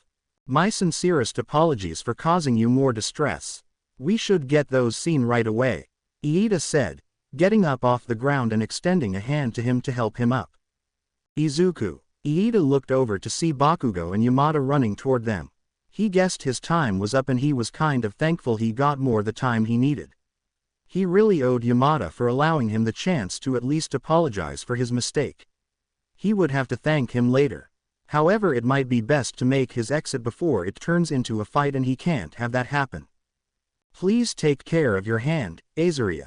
Cool water should help, Iida said. I will see you in class, and again, I do apologize for how I spoke to you. Izuku watched as Iida left as Katsuki and Hitoshi came up beside him asking a lot of questions. Granted, they were both yelling, but Izuku didn't bother to hear them as he watched the other boy go. He actually apologized to him. He didn't do anything with the information Izuku told him except reflect and repent. No one had ever done that to him. He didn't have to, and he could tell he was actually sorry for what he did. He saw it in his eyes. Before they knew it, English had arrived. Iida saw Azaria walk in and his hand looked gently wrapped in a breathable gauze. Good. He was glad to see he had taken care of his injury. However, he couldn't help wondering about the boy's quirk. He said he spurted flames. Was that what it was? If so, that was certainly powerful and interesting. Iida accepted that he might never know what his quirk actually was and made a note to make sure Azaria wouldn't panic and hurt himself again. Alright class, we're going to start off the semester with a partnered English project. You and your partner will create a scene to be read to the class. You'll have a week to get it done. Can we pick our partners? Please raise your hand, but to answer your question, yes. You may pick your partners, and if you can't do so quietly and efficiently, I will do it for you, the teacher said as he began to hand out the information for the project. Iida looked down at the paper, glaring at the line that read they needed to work in pairs. It teased him. Partner work wasn't his strong point. No one wanted to work along with him because he tended to take over the project or worked with him for that reason. While he didn't mind doing the work, he hated being the only one to do it. He barely noticed everyone moving around and away from him pairing up. The class was evenly split, so it was going to be a random student who was left to pair up with him. Iida looked up as a figure sat beside him. He looked over to see a nervous smile and bright green eyes. I figured we could work together. Is that okay? Izuku asked nervously with a smile as he saw Iida looking at him in shock. Izuku knew he didn't know anyone in class, so he decided to be what everyone said he was, brave. He'd take a chance and extend a hand and exert the lesson his dad said to him yesterday. You don't have to accept it or forgive it, but it happened and we can't change the past. Only grow from it. Acceptance. Forgiveness. Whether it's towards someone else or yourself.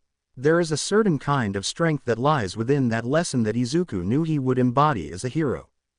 Her second day of UA was as amazing as the first. Today they went over their goals as to why they wanted to be heroes and what they wanted to accomplish within the semester. Najire eagerly told everyone she was following in the footsteps of her aunt who helped people and that heroes were super cool because they protect people. It was even crazier that Mr. Aizawa told her good job after class. He was so awesome and supportive. Also, Izuku texted her and he had a better day than yesterday. She had to hear all about it when they met up later in the week. Huh, what was that in the front yard? Were her neighbors preparing for a yard sale or something? Their youngest just went off to college, so they might not be too far off. As she got closer, she realized that wasn't her neighbor's yard. As she ran up to her house's yard, she gasped. The very same yard where her mother often planted beautiful flowers that she often helped care for. Together were all her belongings strung out. Her clothes were everywhere, covered in dirt and mud. The various plushies her father gave her were also ripped to shreds by who she assumed was the other neighbor's dogs. Stuffing was spilling out of the disembodied limbs and eyes were missing. Everything she owned was left outside to be forgotten about. She ran up to the door about to burst in, asking her parents what happened and was everything okay. She faltered before reaching the doorknob. There was a note on the door. If you're going to continue this foolish death wish, then we don't have a daughter. We won't entertain your death when we just want to protect you. We don't care where you go, and don't go to your grandparents either. Naoko is blind, and as a family we won't accept you there either. As long as you entertain the idea of being a hero, you aren't welcome, and we have no daughter. Najire's jaw trembled as she reread the note again and again as she tried to wrap her mind around what happened. She felt her eyes watering as she realized. Was this what they did to her too? She was kicked out at 15 for wanting to be a hero. Most parents adore and are over the moon knowing their kid is going to be a hero or even getting into the hero course at any school. Not hers. That was a death wish. Her wish meant death. Death of her. Death of what she knew as family. She didn't know who or what actually died. She didn't know what to do.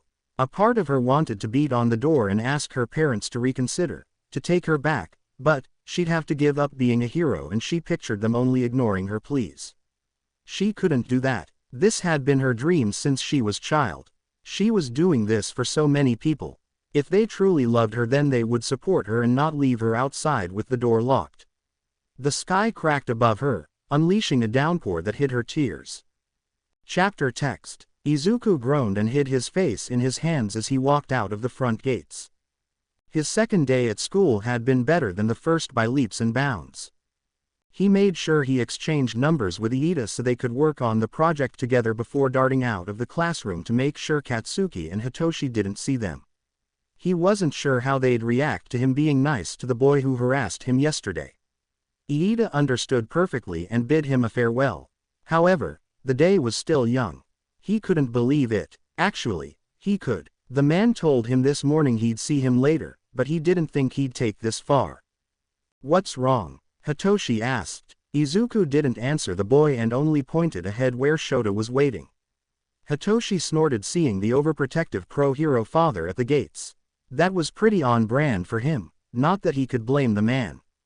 Izuku seemed to be a magnet for trouble. "What are you doing here, Dad?" Izuku asked as he went up to him. "I need to talk to Hizashi, so I figured I'd pick you and Hitoshi up, go talk, and then head home," Shota explained. Izuku raised his eyebrows. And nothing about wanting to check on me?" "Nope," Shota said as he shrugged his shoulders nonchalantly. Izuku called bullshit, but he wasn't going to call his dad out on it. "What about me?" Katsuki asked, realizing he wasn't mentioned. "You're not mine, nor am I going to your place now, so you can go," Shota said, waving him along. Katsuki growled a little bit.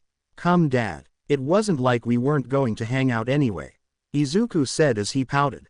Shota swore he felt his eye twitch. "Don't these kids ever go home?"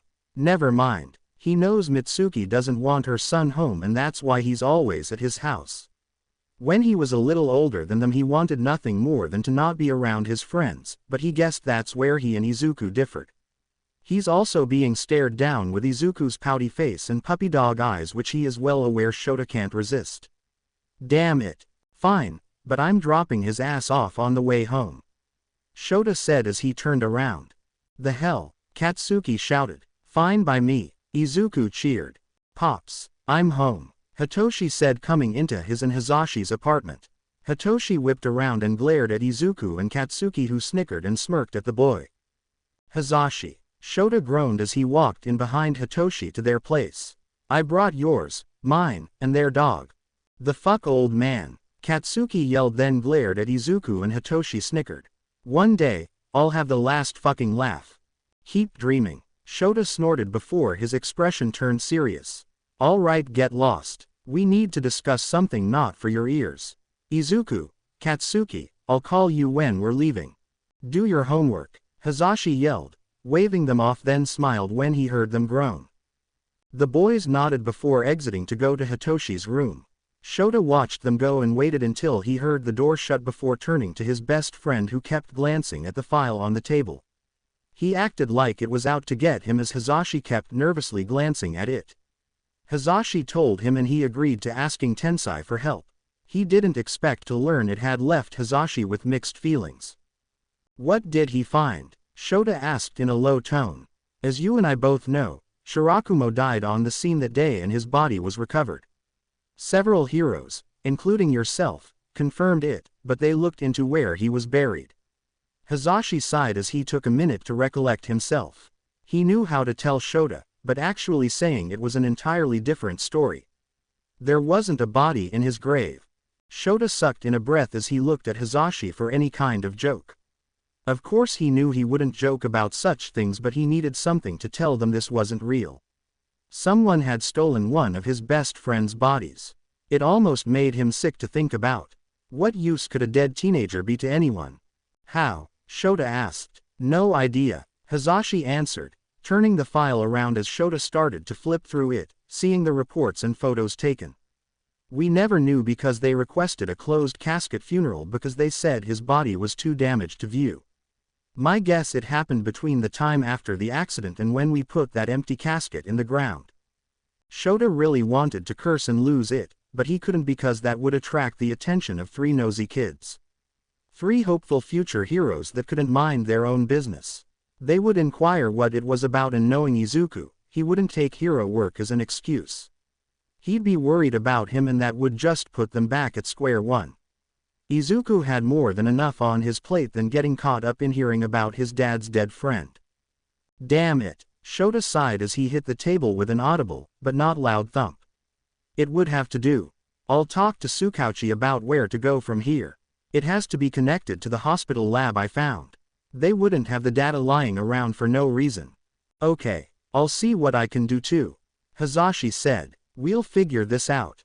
Always do, Shota said. They jumped when the sky cracked open as freezing rain began to pelt the windows and wind began whistling through trees. It was rather nice and gave such a relaxing vibe to them, sitting around each doing as they were asked which was homework. Just enough background noise to keep them focused.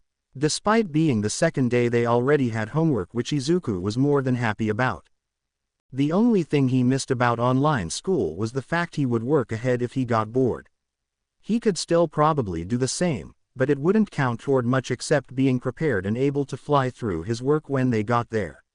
He completed most of it already during their breaks or while still in class. Now he thought about his project for English that he was texting Iida to talk about. Who are you texting? Hitoshi asked. The only people you text are all right here. That's not true, Izuku said. I text Najire and neither of you do. Fair, but that's not who it is. You would be smiling more and comparing what you're looking at in your notebook, Hitoshi said. Hitoshi glanced at Katsuki and raised an eyebrow. The blonde's red eyes narrowed as Hitoshi swore he saw his palm pop. Izuku narrowed his eyes on his friend. He was pretty observant, but Izuku wasn't going to give him the satisfaction he was right. Fine, it's a school project for English. I have to work with a partner, Izuku explained. Do we know them? Katsuki asked, getting a little defensive. Not really, Izuku said, nervously. I think you're fucking lying, Katsuki said as he put his face right in front of Izuku's and looked into his eyes. I'm not, Izuku denied as he pushed Katsuki away, but his best friend held strong. Is it Iida? Hitoshi said. How did you know? Izuku gasped. I don't, but I do now. Hitoshi smirked, which only got wider when Izuku shoved him. The hell, Izuku? That guy's an asshole, Katsuki exclaimed. Well, maybe he's not, Izuku said. He actually apologized to me while you guys went off. That's why he was there, Katsuki yelled. I thought they were messing with you, which is why you panicked. Your hand got a slight burn because of that. Kachan, it's okay and stop yelling. Masayoshi, also from our homeroom, is pretty nice too. They, actually figured out what happened with Aldera and wanted to check on me. Hitoshi let a small and soft smile grace his lips as he listened as Izuku actually explained what happened at lunch and subsequently his English class. Iida had actually done what he said he was going to do too, and Hitoshi admitted the way he phrased things was what Izuku needed to hear. Seeing Izuku's face with a smile that he was a hero for being brave was a much better sight than one of tears. He then took a deep breath. Now if only he could do the same. Izuku was his best friend. Why was this so difficult? It would be just as Pops said, he'd get a chance. Izuku's phone went off again and he then looked at it. He got the smile Hitoshi talked about as he saw the person's name appear. Both Katsuki and Hitoshi saw the look on their best friend's face go from smiling to worried then panicked. Izuku started to shake before he instantly rose from his seat on the floor as his books fell without care. Dad, Izuku shouted as he ran out the room with the other two following behind. What? Shota asked Izuku concernedly. Izuku rarely yelled like that unless something was seriously wrong. Shota could count on one hand how many times Izuku shouted for him in the last 5 years. especially sounding frantic and stricken with panic all over his face. Izuku was already crying as he tried to calm himself down. He couldn't believe it. Actually he could, but it was still a hard pill to swallow. How could they do something like this to her? She didn't deserve that. No one did. It's Nejire, Izuku cried. Nejire sobbed as she walked down the sidewalk as the rain pelted school uniform. She didn't think she had any more tears to weep as she looked for another sign things were getting brighter. No one looked at her or asked her if she needed any help. Luckily the rain hid her tears as she went trying to get to the only place she figured she could go. It was easier to start walking that direction than cause them more trouble. At first she didn't even want to text Izuku and Aizawa because this wasn't their problem. This was a family matter, and she no longer had a family. However, her Nana and Auntie Meg knew better than anyone else they were heroes too.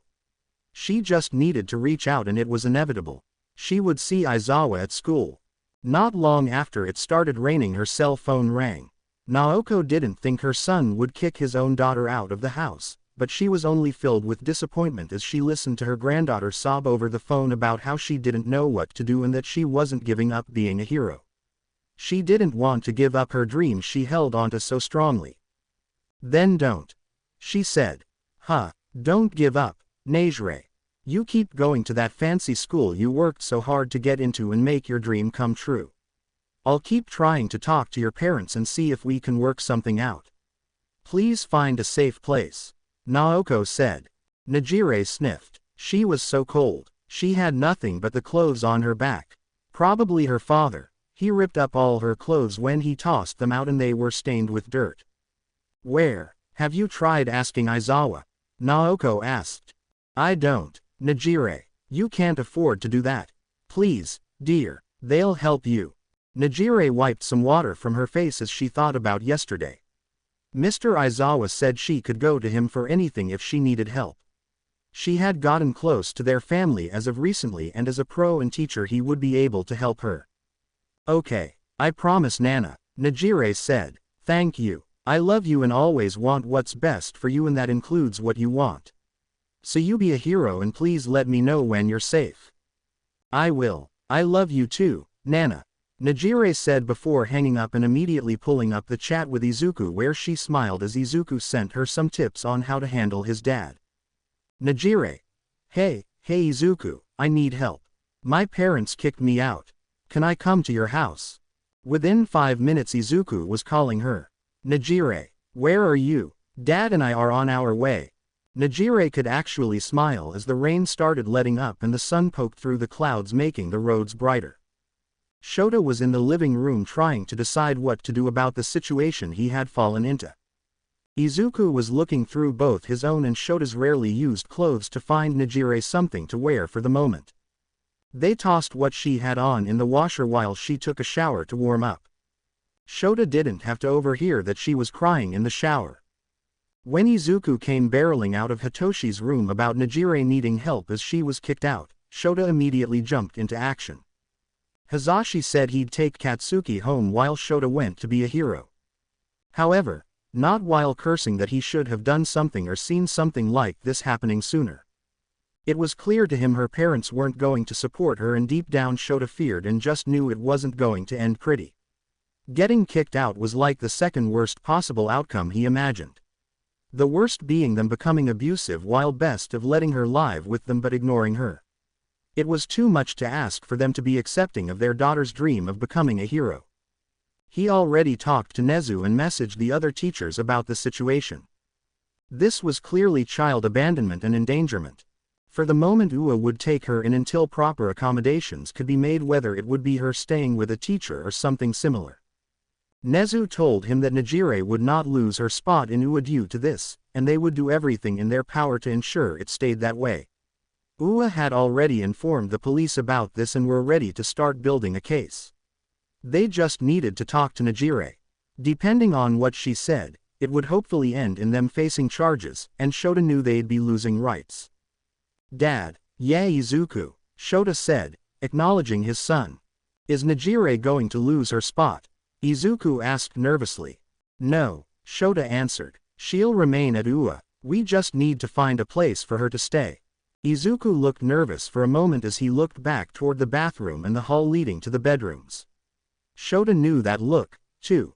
Izuku wanted to ask something, but wasn't sure how or was nervous on how Shota would take it. Can she stay here? Izuku asked before he started to ramble. I mean, we have the spare bedroom, so it's not like we don't have space.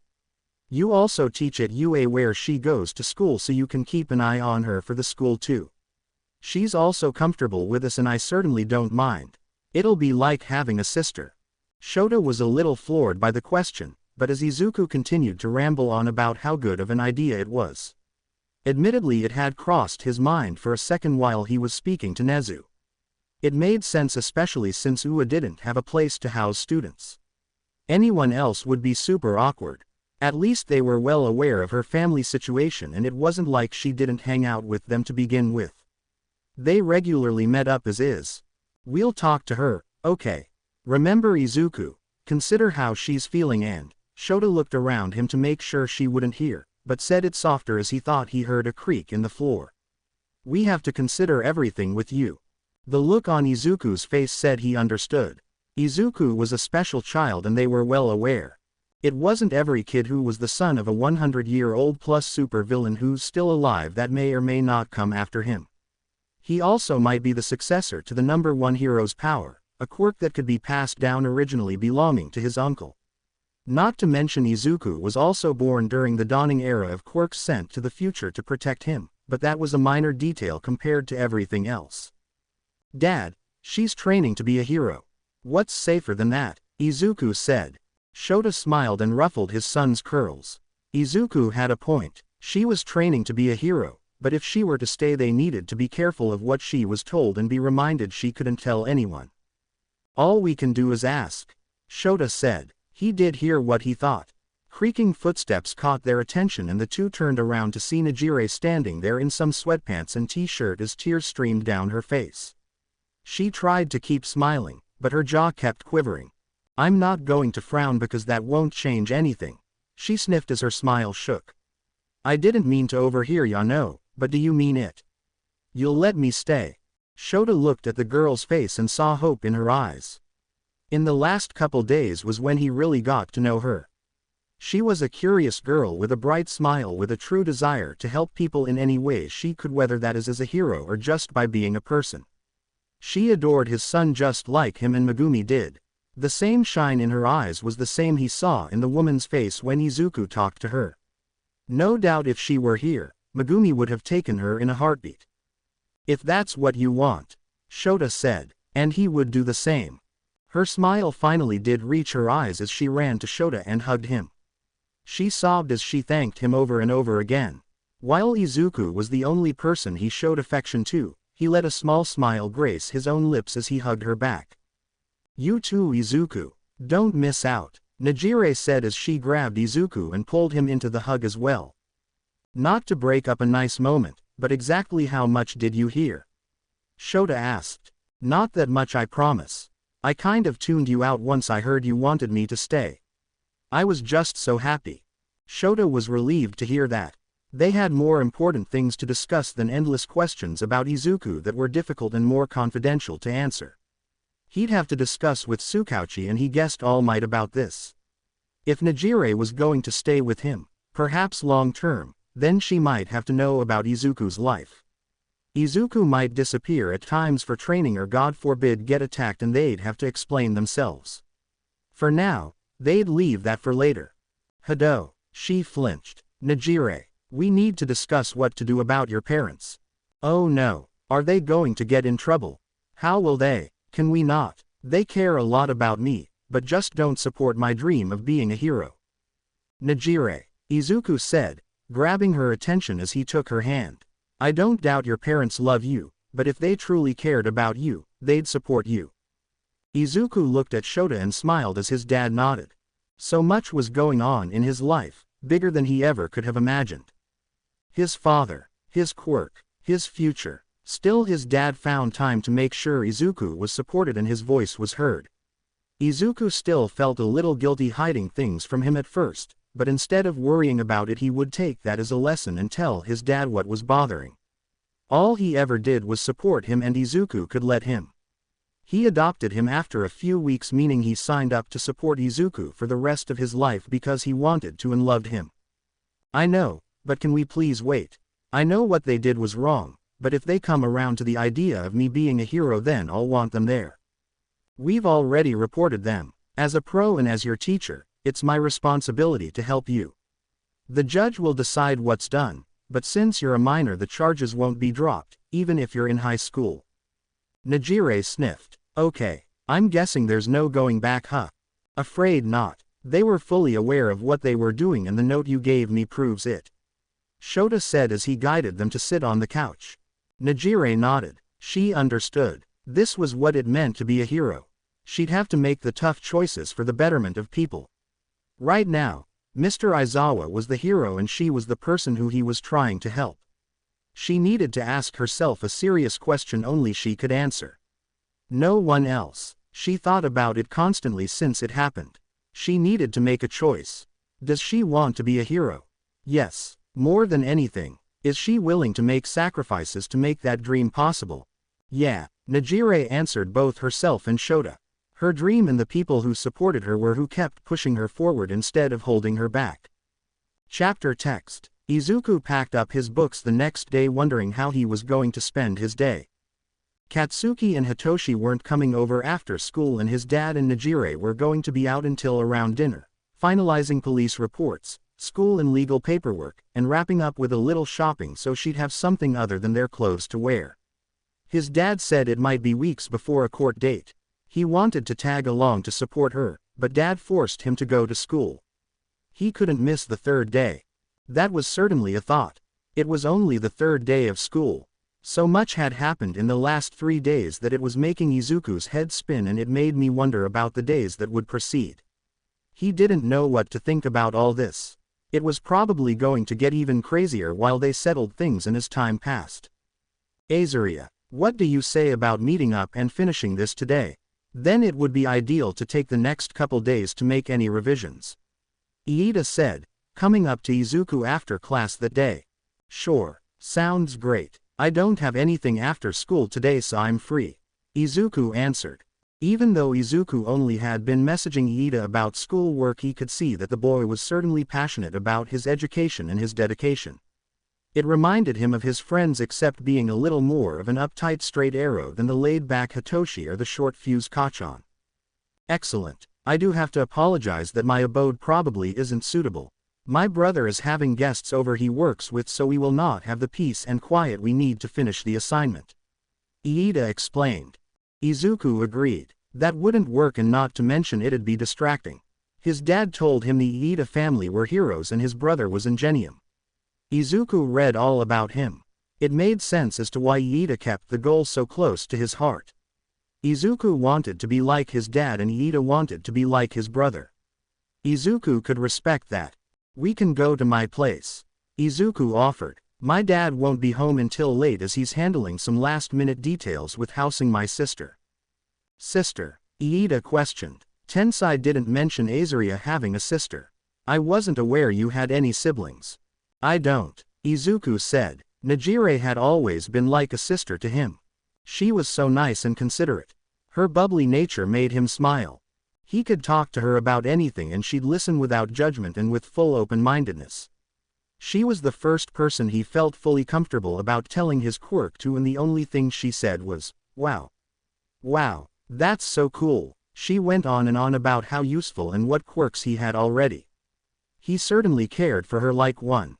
She's like my sister. She got kicked out of her home and my dad is housing her so she can still go to school at UA. She's going to be a hero. That's very admirable of him and your family, Iida said brightly. Thanks. Her great-aunt was like my grandma, so it's like we're practically family. I'm just glad we were able to help her, Izuku said. I'll text him to let him know so he isn't surprised. Is he against having me over? Iida asked curiously with a hint of nervousness.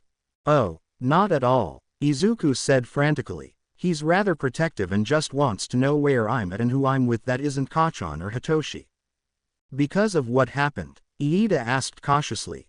Yes and no, Izuku said, and Iida got the signal to drop the subject as they walked out the gates. Yes, because he didn't want the phone call about Izuku being injured again, and no, because well, his villain father is still out there. Your friends aren't meeting you? Iida asked to try and keep a conversation going with Izuku.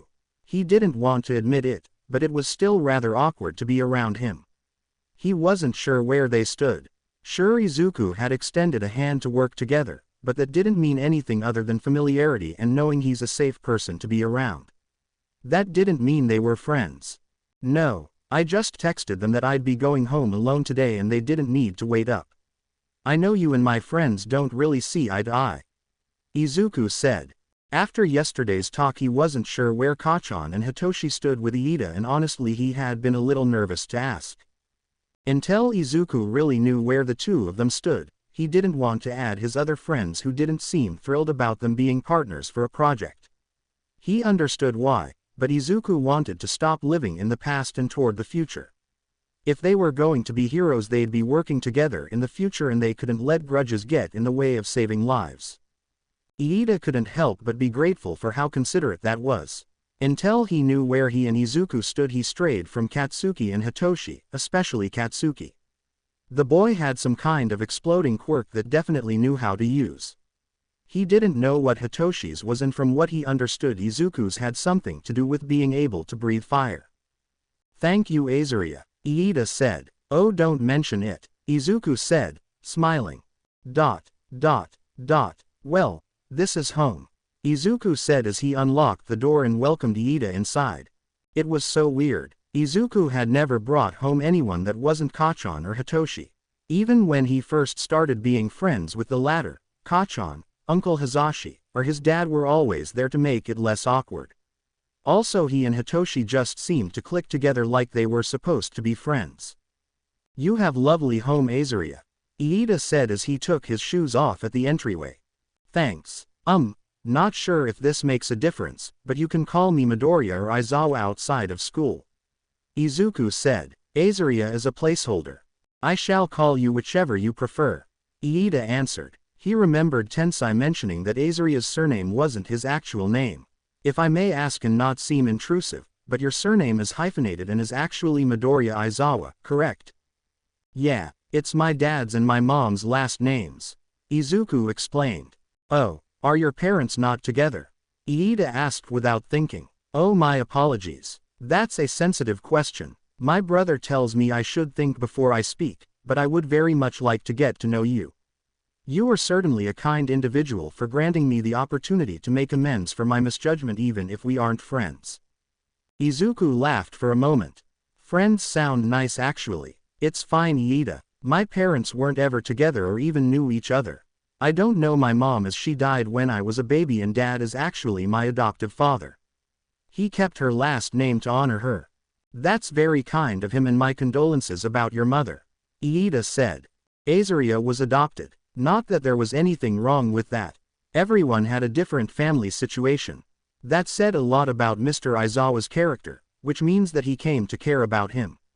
However, it did pose the question about Azaria's real father. Iida thought it best not to ask. It wasn't any of his business and he had no right to ask. Thanks. Whichever is easiest, noted Azaria. Izuku nodded. Guess Iida was going with that. He did only really know him as such. Hearing people say his last name said more was odd. At Aldera people rarely talked to him enough to use it, teachers and students, and Kacchan calls him Izuku and now Hitoshi does. We can sit at the table, Izuku said, setting his bag down and looking for his notebook. He could do this. Just make conversation. Your brother is Ingenium, right? Iida instantly brightened. Yes, my elder brother. I strive to be like him one day. An honorable hero I learn from every day. I have taken initiative and I'm learning not just from him, but everyone I choose to associate with. Izuku smiled as they talked about the project as well as anything that came to mind. Talking to Iida came easier than he thought it would be. They actually had the same interest in books and Izuku finally had someone to discuss a few different theories with. While his dad was great, he looked at the clock, plenty of time. It had been difficult as of late to just hang out on the couch and watch the news together like they always did. While he could talk about those things with Katsuki and Hitoshi, he knew they were only listening to him because they were friends. They were too nice to tell him they weren't interested in what they were talking about. Kind of reminded him of how his dad, Izuku looked at the clock again, was with his aunt and uncle. They were the more ambitious ones of the trio while his dad preferred to take a nap. Izuku glanced up at the clock. They had about an hour or so before his dad got home. Or so he thought as he heard keys jingling at the front door and Nei's voice echoing in the hall. While Izuku knew his dad was pretty open-minded, that didn't mean he had gotten over seeing Izuku face down into his pillow sobbing because of what the kid, currently sitting at the dining room table, said to him. Shota still asked him if he was okay with going to school. Shota walked in carrying some bags alongside Najire, who was talking his ear off about heroics class. He was thankful she moved on from her gratitude because he was glad to be able to help her, and just one sincere, "thank you," was enough. It still made him smile though. A smile that instantly dropped when he saw who was sitting at the table with his son. "Najire, go put your stuff away. I need a moment with Izuku," Shota said. "Okie," Najire said, grabbing the bags he was carrying and getting the message loud and clear. As much as she wanted to ask questions, she could do that later, and this was obviously a private conversation. While she already had an idea of what was going on, she knew it wasn't her place. Dad, you're home early. We're working on that project for school." "Hello, sir," Iida said, standing up and bowing to Shota. It was such a pleasure to meet Mr. Aizawa, Eraserhead, Azria's father, who was a pro hero his brother talked highly of. "My name is Tenya Iida and..." "I know who you are," Shota interrupted in a low tone. This was the boy who sent his son home in tears. Izuku had to relive those painful memories because of him. He made his son doubt those in his life and, more importantly, himself. While Izuku grew from the experience, these last couple days weighed on Shota, and being a parent. Would he be able to protect his son? Not from everything, but he'd sure as hell try. First, it would not allow Izuku to be around this boy. Izuku knew that tone. While he was a fairly well-behaved kid, he did get into his fair share of trouble. A tone that told Izuku he had done messed up, and his dad wasn't happy. Izuku has only heard it a handful of times, but didn't make a habit out of it. "Dad, Izuku, this is who you were talking about?" Shota asked. When Izuku texted him after school, all it said was he and a classmate were going to be at the apartment working on a school project. Shota agreed. He'd rather have Izuku at home in the first place than at some kid's house that he didn't know. "Yeah, I may have left that out, but not completely on purpose. I'm sorry. He was going to leave before you got home. I was going to tell you, I promise. I didn't get a chance to tell you because of everything yesterday, not that anyone's fault but my own," but Iida apologized and... "Izuku." Shota grounded out, and Izuku instantly shut his mouth and took a deep breath. In for 3, out for 3. Izuku felt the rise of panic simmer back down as he took calming breaths. He looked down to the floor to calm himself. He could feel his heart going a mile a minute. He knew he was rambling and not allowing his dad a chance to answer. But sometimes he just gets so worked up and worries his dad is really mad at him. Which Shota tells him he would never do. Izuku could kill a man and Shota would help him hide the body. Izuku knew he tended to get worked up and eventually it would throw him into a panic attack. A subtle reminder to Izuku to breathe and allow Shota to say his piece. They just needed to talk, like they always did. Iida looked on at the two. Clearly something was going on and he didn't know why it felt so unsettling. Azaria was visibly upset and Aizawa scolded him. Aizawa had to care about Azaria, right? He remembered his brother and Yamada talking about Aizawa as not the nicest of people, but would that be toward his own son? The man sued a school district for bullying, but Azaria's heavy breaths were telling him a different story. No matter what, Iida would stand by his promise. He'd protect Azaria from bullying, even if it's from his own family. "Sir, my sincerest apologies for causing Azaria any distress that first day, and apologies for speaking out of turn, especially about a family situation, but I don't like the tone that you're speaking to him with. I understand you are his father, but I would think as such you would handle any disagreements with care." Shota's eyes twitched. He didn't care if this kid was 13 and knew his hero brother. He was going to smack him and let him get into UA so he could expel him day one. Did he just insinuate that he essentially bullies Izuku? That he isn't a good father? He knows he isn't perfect, but considering some parents he's seen, he's doing a hell of a better job than most. He loves Izuku more than anything in the world. He would give his life for Izuku. No kid was allowed to walk in and tell him how to calm his son down from an impending panic attack. Shota saw the signs immediately. When Izuku's thoughts got wild, so did the rest of him. Shota wanted to protect Izuku from that, and he would protect him from anything. How I interact with my son isn't any of your business. How I calm him down from a possible panic attack is none of your business either. Izuku knows that wasn't meant to be anything but grounding. Nor do I think you have the right to come into my home and tell me otherwise after the distress you caused my son. I don't care if I know your brother, I don't know you, but I especially know my son. Izuku would. Shota started as he stared down Iida with a burning rage. Dad, he's my friend too, Izuku said, cutting him off and grabbing Shota's arm, hugging it tightly.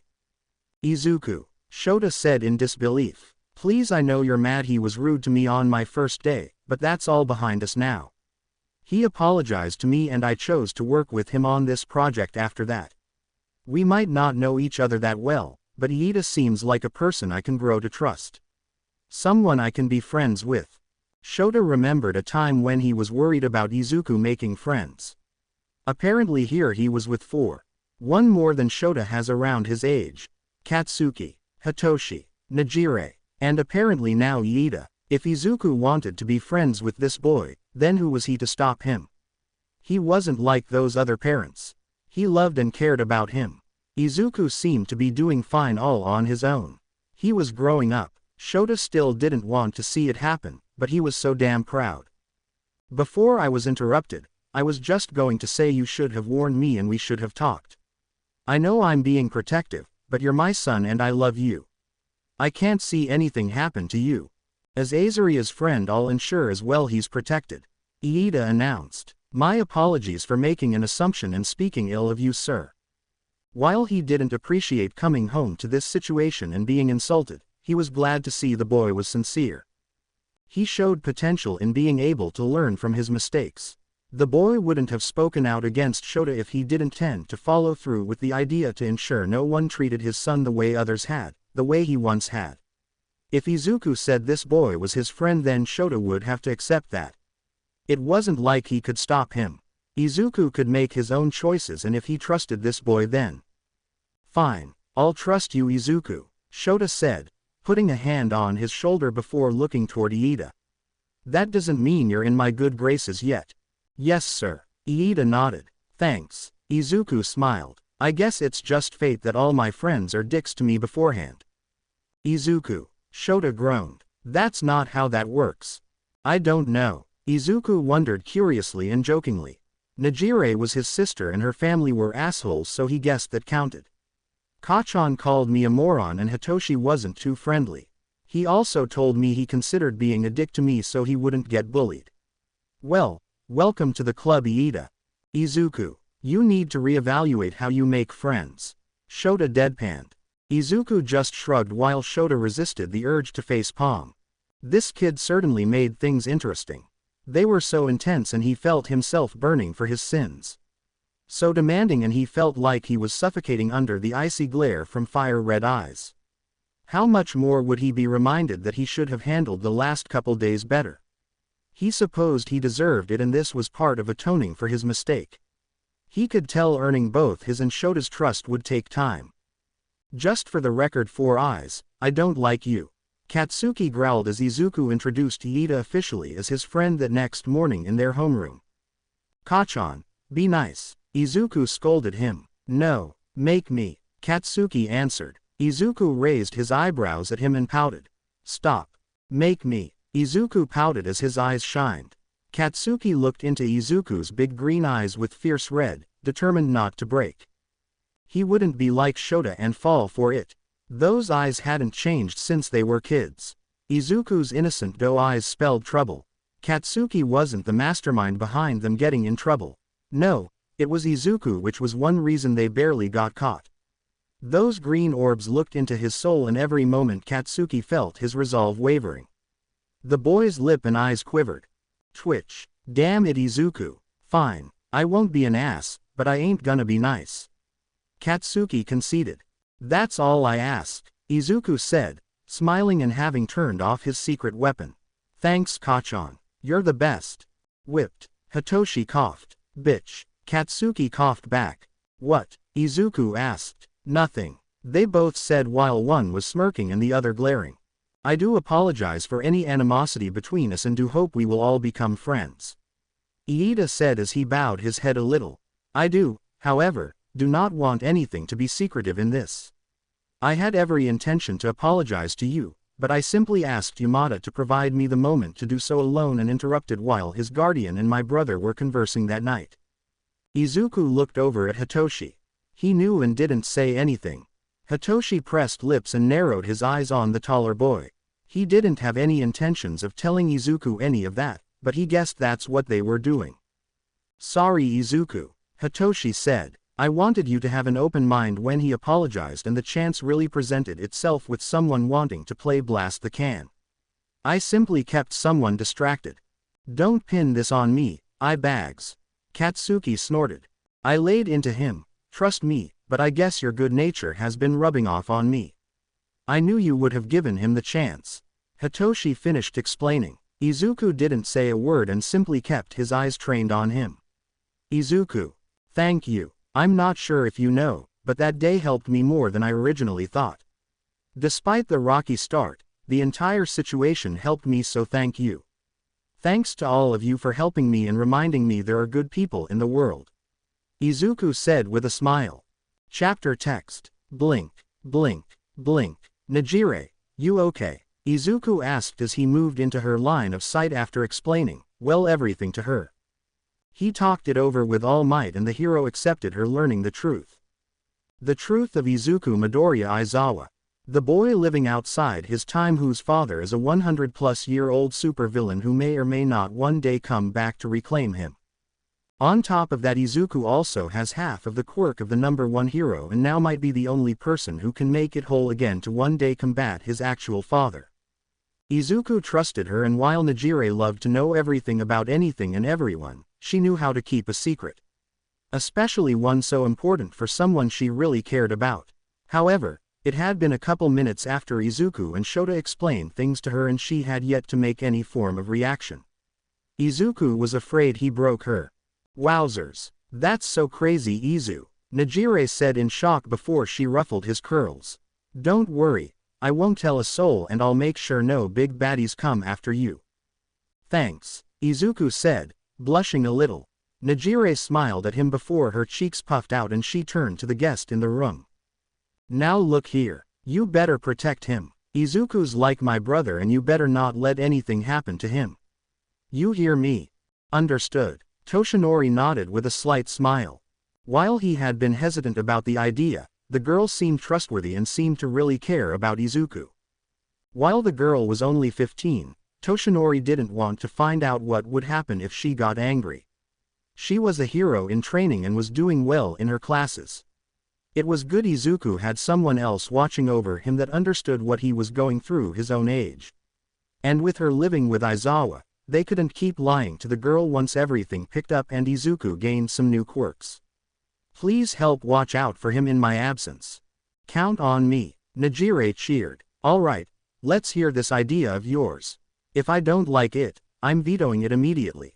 I'm not putting Izuku in any harm's way, Shota said, turning to the number one hero and the detective. They arrived earlier that Sunday morning and Shota wanted this conversation over with. He was also curious about what they had come up with. As he looked at the hero and detective, they seemed to be getting nervous. Good. He wouldn't allow Izuku to be in any physical harm. With the quirk we found, he won't physically be there. Toshinori started as he opened a notebook. I've been searching through the quirk registry across the world for something that might help, and I found one that can be used for what my plan is. I've set to have the man fly out to Japan to meet with us. He's under the impression his quirk may be needed for a mission. Izuku will be posing as a first-year heroic student whose quirk is required for an operation. We'll be asking him to allow Izuku to use his quirk. Shota thought it sounded like a bit of a long shot regardless of what it was. Who said this man was going to agree? And the fact Izuku was going to have to work with the quirk. Izuku was about to be 14 in 2 months and shouldn't be thinking about this responsibility or any quirk training. He should be worrying about school, friends, and eventually preparing for entrance exams. Not life-changing hero and villain quirk drama. He was a child that they were going to ask everything of. Izuku would essentially give up his life, and Shota knew he couldn't stop him. That's what Izuku wanted to do with his life. Ever since he was 3 years old when he talked Shota's ear off about the heroes on the news or about how cool Eraserhead was. As much as Shota would argue and forbid Izuku to do anything, it wouldn't matter. Izuku would most likely go behind his back and do it anyway, because it was what he wanted, which was to help. Izuku wanted to be a hero so he could save people. While Izuku knew it would upset him, his son had a mind of his own, and Shota knew he needed to keep that his own mind. Eventually he couldn't coddle Izuku, especially when he got into high school, but the least he could do is make sure he got there. And what kind of quirk is this? Shota asked. Right now, Izuku has 2 quirks not including his own. The fire breath quirk he got as a child and Megumi's wave healing. Shota planned when Izuku got much older to sit down with him and have a serious talk about his quirk and any future quirks. He was well aware that Izuku's friends were conspiring about giving him their quirks. Applique wasn't something he trained with to the degree someone like Katsuki needed to. Izuku needed to train the quirks he weaved in. Shota knew he couldn't stop Izuku from taking quirks if it was an accident, but asking permission was always a courtesy. Shota knew Izuku had a high chance of getting into UA without his help. Not that Shota would pull any strings, as Izuku mentioned he didn't want to take the recommendation exam. He wanted into UA by his own merit and Shota believed wholeheartedly Izuku would do it. Regardless, once Izuku got into high school, Shota would talk to him about giving him his own quirk. Being able to use erasure would give Izuku more ways to defend himself than brute force.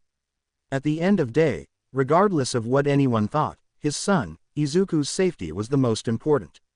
On top of that, this was a current unknown quirk he was asking Izuku to take on. It's a type of astral projection quirk. It allows the users to separate their consciousness from their body. I've researched these types of quirks and with training and combined with One for All it should provide young Izuku the ability to travel through the quirk to connect the users. Sounds pretty cool and useful regardless.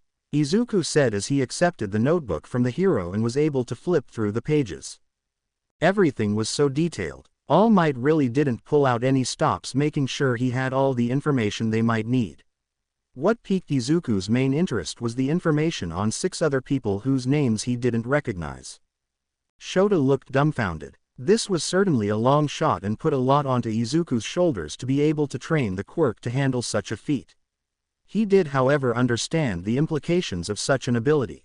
That certainly didn't put Izuku in physical harm's way, but still left him uneasy through what else it could imply happening. So your plan is a type of time travel. Chronoskimming essentially, sending Izuku's consciousness through the timeline body of the quirk to connect to the previous wielders. Toshinori nodded as he accepted the notebook back. Yes, we're not sure how everything will work exactly until we try. Right now it's hypothetical, but at least it's something. I was hoping to speak with the first user more about it if it seems plausible. Izuku sighed. He really wished All Might could interact with Uncle Yo. It would make this so much easier than playing the awkward middleman. Izuku looked over to the white-haired man for him to speak. Like I mentioned when I passed on the quirk originally, something must have split it between the second user and you, Izuku. It was either because of the transfer in the midst of happening or because of your quirk. We might never truly know, but that doesn't matter for it did happen. Kudo got the part of the quirk that contains the stockpiling power while you received the part that allows the stored consciousness, the quirk factors, of each user. The part that ties everyone together. The problem is we can't just give Kudo a piece of your hair to complete the circuit. It'll only connect you to him. You would have to meet with each user. Izuku groaned as he relayed the message to everyone else. This wasn't as simple as they thought it was going to be as all their faces fell. That is troubling, All Might said. Also only your consciousness goes back. Nothing physical, so it isn't like you can give them a piece of your DNA. That was frustrating. They needed Izuku's DNA and there wasn't really a way to send some of his hairs back with him. The answer felt like it was right in front of them, but apparently it was just a one-way and they couldn't figure it out how. Everyone either looked at each other for an answer or found a place to stare at it as the entire room was silent. Najire honestly felt out of place sitting with them discussing this. This was some serious hero business that she only knew about because she lived with them. Otherwise she wouldn't be considered to be here. She just wished she could help the boy she started seeing as her brother. Of course she was going to support him with everything she had, but right now, she felt more of a burden. She knew that Izuku and Mr. Aizawa wouldn't go back and change anything. Why don't you go back to when Izuku was just born? A voice said, breaking through the silence. Everyone stopped and looked at Najire. With all eyes on her, she gasped as she covered her mouth, afraid she misspoke and wasn't supposed to. She had just been thinking about it and it just came out. Izuku wasn't born in the century. He was brought here, so that meant he was alive during a time when this power initially got passed on. What? Tsukauchi asked. So sorry. I didn't mean, Najire said, freaking a bit. It's fine, please continue. Toshinori said. Well, Izuku was alive back then, right? So was the first user, so couldn't you gather hairs from past him and have him pass them on alongside the power? That's not a bad idea, Toshinori. Tsukauchi said. It won't be that simple. What do you mean, Uncle Yo? Izuku asked. While ingesting your DNA as required, I sense one for all has become fickle. You are combining one for all with a part itself and both users must come to an agreement. So I have to meet with each of them. Izuku sighed before relaying what his uncle told him. Well then, meet up with your uncle, give him the 411, and have him tell them to keep the hair safe until you come along, Yano. Najire said as her eyes sparkled. Toshinori smiled as he listened to the two of them talk. He was glad he came here and it was beneficial that Izuku, and all of them, had a new set of eyes to be able to look at the situation. They worked well together, kept open minds, and were able to do what they could. The younger generation truly was amazing and these two would make fantastic heroes in the future. Toshinori snapped himself out of his awe and went back to writing in the notebook he had that went into detail about the plan, its steps, and even about the previous users. Izuku couldn't imagine what they were all like as he remembered them from the notebook. He hasn't officially met any of them besides his uncle. And according to him the second user saw, but only for a couple minutes. All they knew him as the son of all for one who they were supposed to look after. Shall he appear in their timeline? Call it a gut feeling. Izuku didn't think they'd be the most welcoming to the son of the man who probably killed some of them, or at least in their cases chased after them without mercy. Izuku especially remembered All Might mentioning his mentor, the seventh user, wasn't fond of the duty to look after him. Regardless, it was his duty to try and reach out to them so they might be at peace knowing things will be okay in the distant future. Once we know more about the quirk, we'll be able to train for it. We'll also have to set ground rules and what we can and can't say to make sure we don't completely affect the timeline. Tsukauchi mentioned. Shota sighed. Everything felt like it was getting out of hand. Izuku was a child, his child in fact. Once he got a chance he was having words with the two of them. He wasn't going to yell in front of the kids, especially Izuku. Bringing anything up in front of his son would only cause more problems he didn't want to have in the middle of the ones he was about to cause. Shota just needed more information, especially about the man's quirk, and the least he could do is hear them out. Unless the bastard was coming after his son now, he didn't see the harm in waiting until Izuku was much older. So when is the meeting with this guy? Shota asked. He might have to make room in his schedule and take another personal day. A lot was going on in the next couple weeks and he might need to give Nezu the heads up. He was already missing next Monday because of Najire's court date. They were deciding what was to be done about her parents. This mess would be finally getting some closure and Shota was happy to give the girl some peace that next Monday. Excuse me, Shota asked. He heard the man right. The meeting is scheduled for next Monday. Reschedule it, Shota demanded. There was no way he was missing either one of these events. Izuku needed him as his father and hero, and Nejire needed his support and the fact he was a hero and for his testimony. While he wasn't required to go with Izuku, there was no way in hell he wasn't missing it. It wasn't like he could go to the judge and tell them his son is getting involved with something bigger than her parents being stupid and needs to reschedule. Yeah, that wasn't going to happen. Aizawa, we can't. The man is coming in from out of the country and can only be here so long. That is the only time. All Might explained. Then Izuku isn't going. Get his DNA and move on. I won't let him be there without me, and I'm not missing Nejire's court date. I'm required to be there as a witness and for her support. Shota explained. Dad, it's okay. I can do this by myself. Izuku said. There was a lot he didn't know about his quirk. Could he absorb the quirk from someone's DNA after a significant time had passed? Izuku didn't know, and what if the man wanted to meet him in order to agree? It was their best and most logical option to have Izuku there just in case. No, Izuku. What if something happens and you need me? I can't be contacted until after we get out, and who knows how long it'll take. I want you somewhere I know you're safe.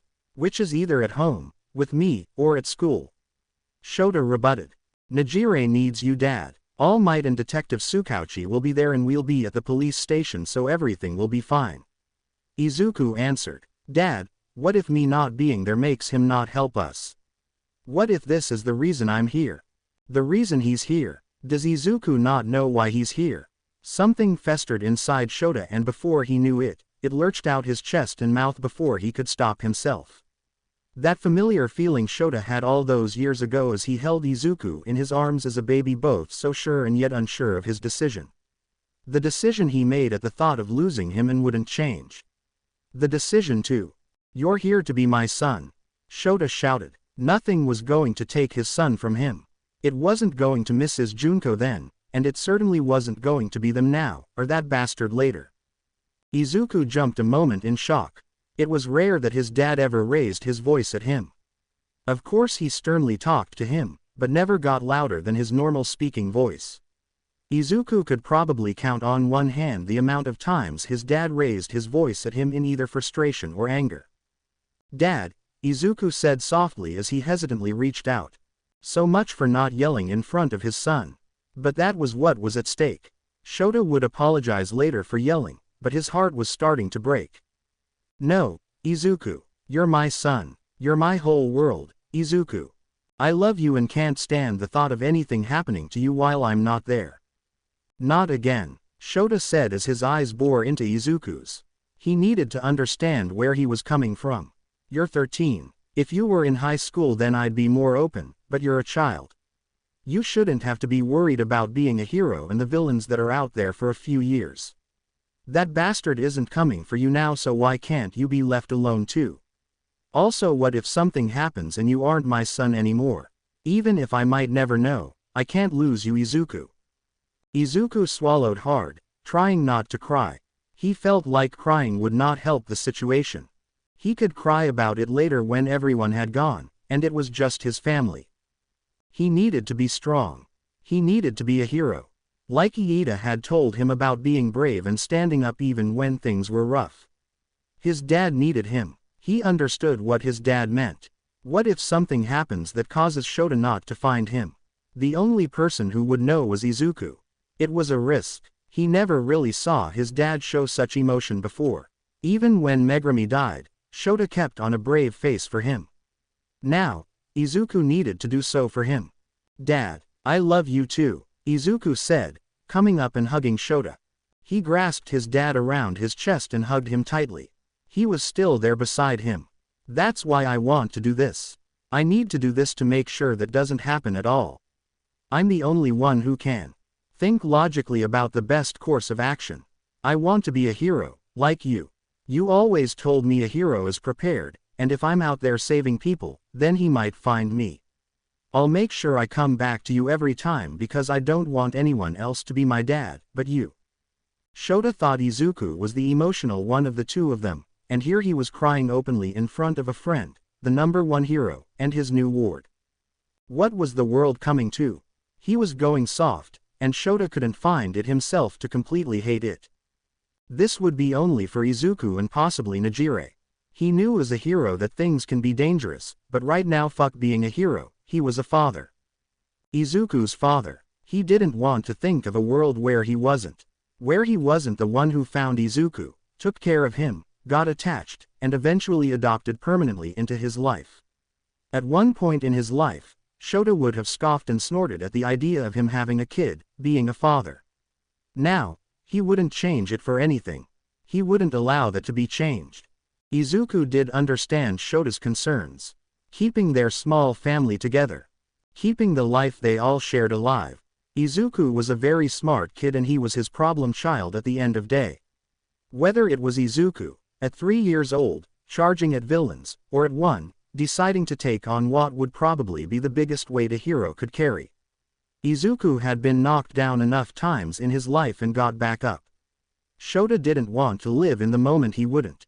Until then, Izuku would always be getting up to something with his friends and coming out stronger for it. As much as Shota didn't want to admit, Izuku was right. As a hero, All for One was a dangerous villain. One that was still alive and yes, would probably realize one day his son was currently alive. From it sounded like if this bastard spent over 100 years looking for a quirk, his resolve in looking for Izuku wouldn't have died so easily as he hoped. All of this was set in stone before Shota even knew Izuku existed, hell, before Shota was even born himself. One for All was the power to stop All for One and it was already inside of Izuku before he was even sent. One day, All for One might try to rise up against hero society as a whole and what are they supposed to do with half of the power needed to stop him? Wait another 100 years hoping the stockpiled power alone is enough to stop him. Hope the man finally died. The only way to complete One for All was to put back the other wielders inside Izuku's half. They were dead. The only way was to use a quirk and go back to meet them. Izuku has the quirk that he inherited, a form which allows him to use other people's quirks, just like his father, the only person alive known to have power to do the same. From what he understands of All Might's research, no one has a time travel quirk. He looked down into his son's green eyes. Izuku had grown up before his very eyes and was continuing to do so. Shota just wished he could go back to that time when Izuku was his little gremlin. Okay, Shota sighed as he hugged his son tightly, buried his face into his curls, and kissed his head. I just want you safe. Promise me you'll be safe and always come home. I know heroes aren't supposed to make promises, but damn it Izuku, promise me. Izuku gave his dad a 100-watt smile as his eyes glistened. It was moments like these that Izuku knew his dad truly loved him. He didn't doubt that anymore. Izuku knew he could have ended up with anyone, even no one, for a parent. He might have had a mom. He might have had a different dad. He could have had no one there for him.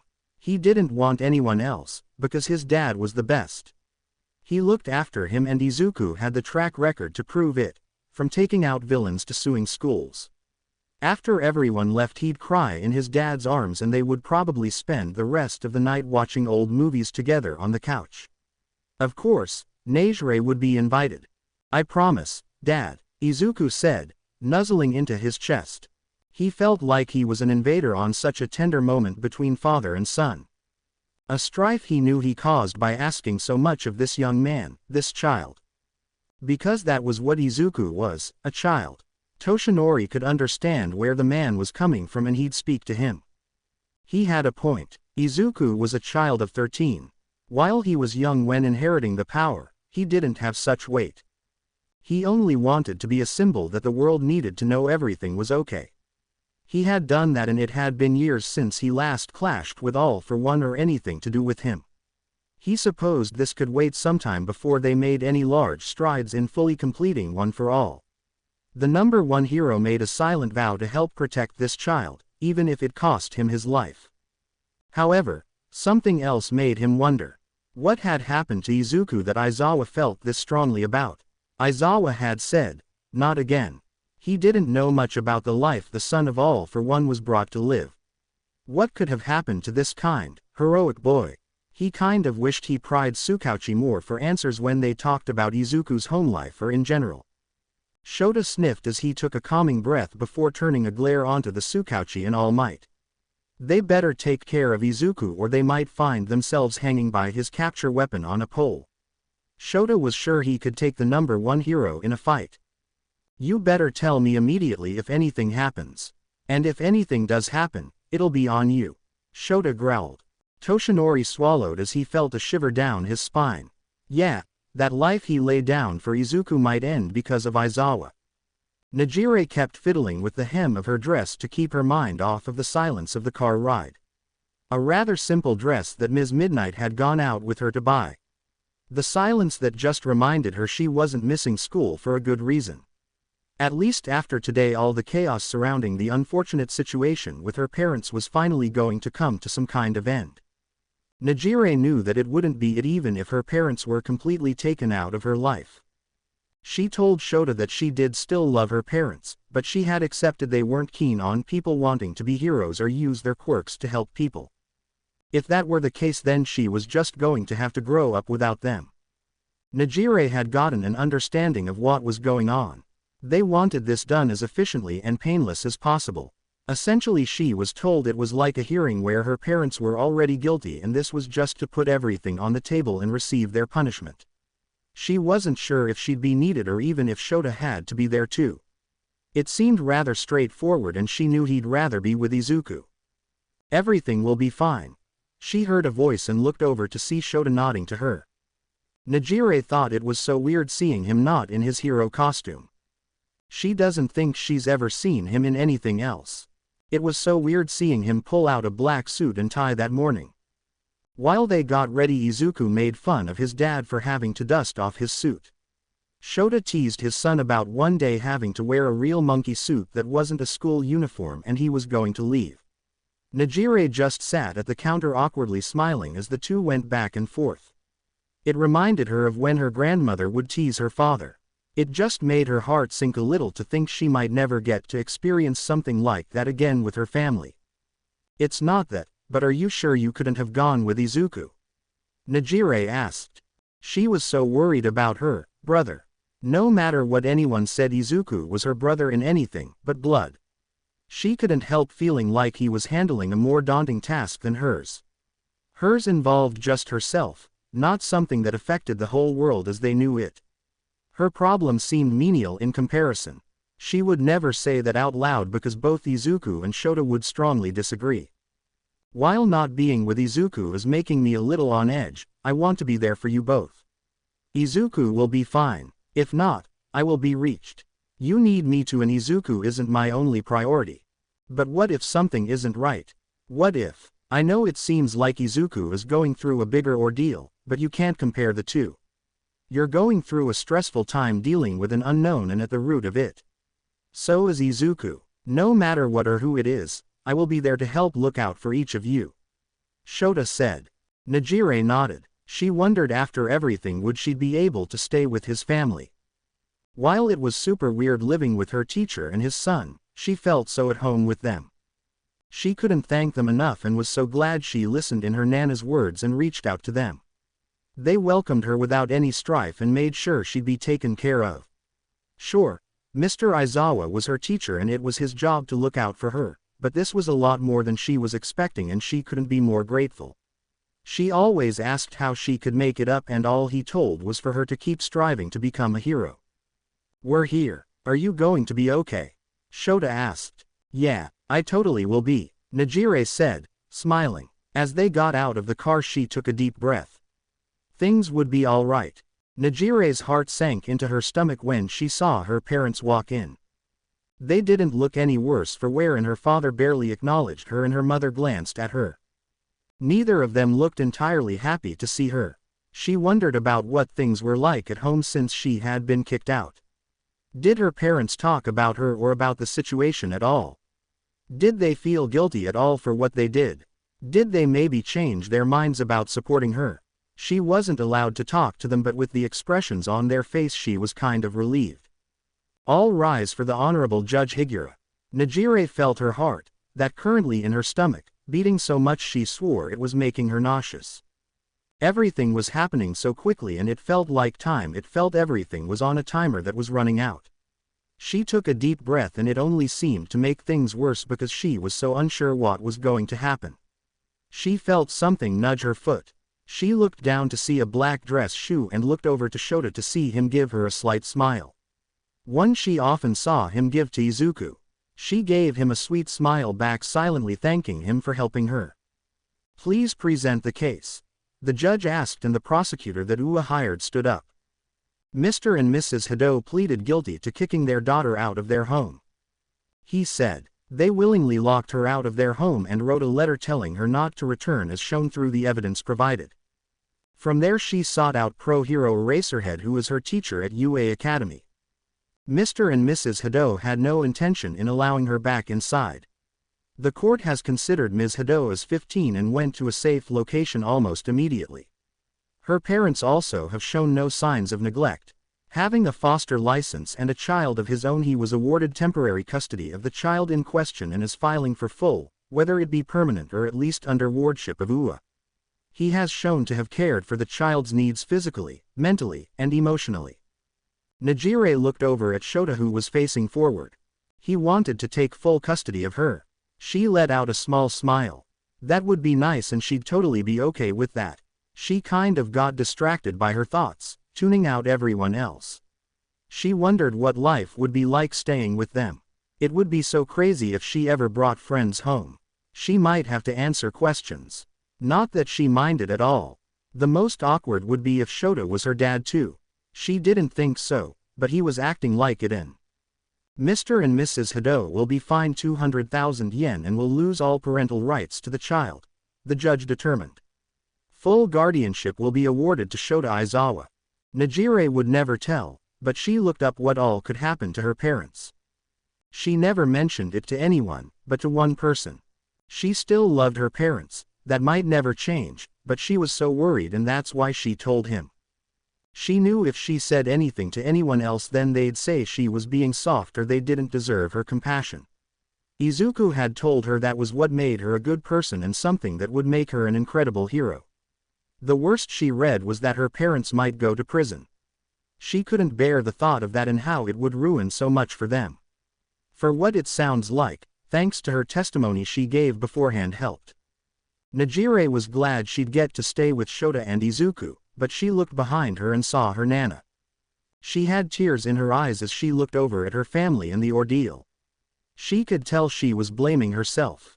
They had been in touch since that day and sadly talking to her family hadn't helped. They only kept yelling at her and she wasn't naive to think they might give her an ultimatum, them or her. Najire told her Nana to leave it to protect herself because she didn't want to see her be treated like her and her aunt. "Excuse me." Najire found her courage to speak up. "Yes, dear," the judge asked. "If possible, can I still have contact with my Nana?" Najire asked. Nana Naoko didn't deserve to be cut out of her life because of her parents' choices. "If you and she still wish to remain in touch, that isn't a problem," the judge said, kindly. He didn't see a problem with it and he saw hope in the older woman's eyes. "Does the defense have anything they'd like to add?" "No, sir," the defense attorney started to say. "We better not hear about it when she's dead. That is all becoming a hero will do." Her father yelled as he harshly stood and his chair fell back clattering onto the floor. "Her Quirk is going to get herself killed just like her aunt. All we ever wanted was for her to be safe and this is how she repays us." "You're ungrateful, Najire. We'll pay the fine and I'll gladly cut all ties and have a rotten child like you out of our lives. I hope your new guardian and teacher will get used to you just disappointing him again and again." "Sir, I will have to ask you to sit and remain silent or you will be escorted out," the judge demanded with a hint of anger in his voice. "No matter what, and this only further proves the decision, you will lose all parental rights and they will not be returned. You are not to have contact with your daughter unless she chooses to do so after the age of 18. This case is dismissed." Najire felt the floor open underneath her as he breathing picked up some. Tears started to burn in her eyes as she blurrily watched an officer coming near her parents, most likely escorting them out. Her father didn't care about her and her mother simply looked down at the floor and didn't make eye contact. She didn't even try to stop her father's outburst. Was she selfish, ungrateful, a disappointment? In all the contests she entered, she never won. The highest she ever got was second place. Did this mean she was never going to get anywhere as a hero? Was everyone she was going to try and save going to die? Would her new family one day also see Najire? Najire said as she looked up to see Shota had taken her out into the hall. When had he done that? No one was around and she felt less closed in with all the halls and rooms open. It's over now. Take a deep breath. This will affect nothing about being a hero or coming home with me today. We're going to go home, hear about Izuku's day, and then we'll just have a relaxing night. You're going to walk out of here and into the future with your head held high, ready to face anything. Tomorrow's a new day and you're going to be the hero of your story. I like that, she said, smiling. A hero always tries their best, and their best is what Mr. Aizawa, Shota, wants. To live up to their potential. Sounds like something Izuku would say. Shota snorted. Yeah, she was right, and it seemed like everything would be fine. While it looked a little rough there for a while, they got a favorable outcome, and hopefully nothing will come from this in the future. He would hate to start digging into old wounds once they've begun to heal. Najire would heal. She's got a solid support system, and Shota noticed how she made friends wherever she went at school. Can I use the bathroom before we leave?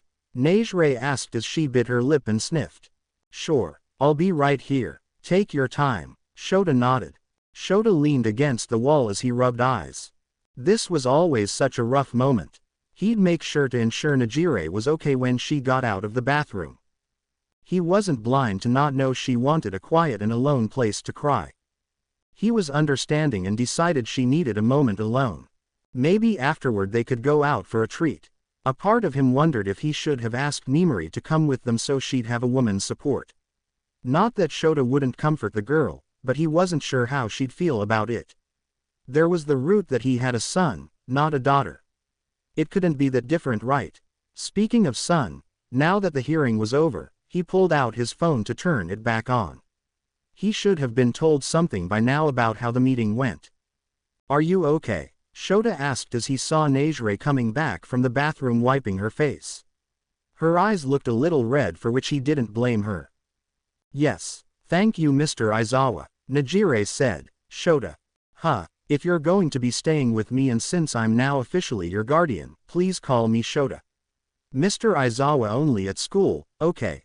Najire broke out into a bright smile that seemed to wash away the sadness in her eyes. He didn't have to do any of this, and this was just one of many things he had done for her to show he truly cared. Shota telling her that really started making her feel really at home. While she was aware he wasn't a physical person, she hugged the man anyway. Her smile only grew when he accepted it and they took a moment for themselves. Buzz, buzz, buzz, buzz, buzz, buzz, buzz. A constant and sporadic buzzing caught both of their attentions. Shota looked down at his phone, the source of the vibrations, to see he was getting all the missed notifications. A lot of missed notifications. Shota couldn't help thinking how this didn't bode well. An anxiety flooded his heart as he kept thinking about the last time he was getting a phone call. Izuku had been. Instead of thinking about the what-ifs, he decided to just look at his phone. Maybe it was a good thing. The hope was quickly extinguished. Chapter text. Shota rushed home as fast as the law would allow him. That day, now months ago, kept replaying in his mind on repeat, and he couldn't make it stop. The phone call. Arriving at that hell of a place that dared call itself a school, finding his son, broken and bullied. Almost losing him. Having lost her. He was so afraid something like this could happen, and it did. Although he didn't know exactly what happened, Izuku was apparently in tears and not responding to anyone. He shut himself in his room and locked the door. Shota hated thinking it was worse because he had Najire with him. She entered their lives about a week later, and while Shota was sure Izuku told her about what happened, it was different. She asked a lot of questions as all he simply told her was that they needed to get home. This just proved Izuku hadn't told her as much as he thought. He didn't blame and ignore her concerns but assured her they'd figure things out. I hope so. Maybe this time I can help him, ya know. Najire said with a smile. She tried to remain calm, but this was crazy to her. She really hoped Izuku was okay. I think he'd like that, Shota said, smiling at her. He had barely turned the car off before jumping out and racing up the stairs, taking two at a time before reaching his floor. He always preached to both his kids about keeping the door locked regardless, but this time he was grateful that Oph was there as he swung it open, not knowing the house rule.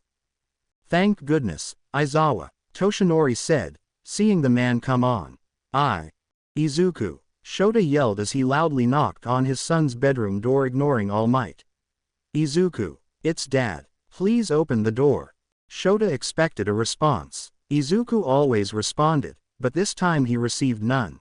He pressed his ear to the door as he tried the knob, confirming that Izuku had locked the door. Izuku knew better than that.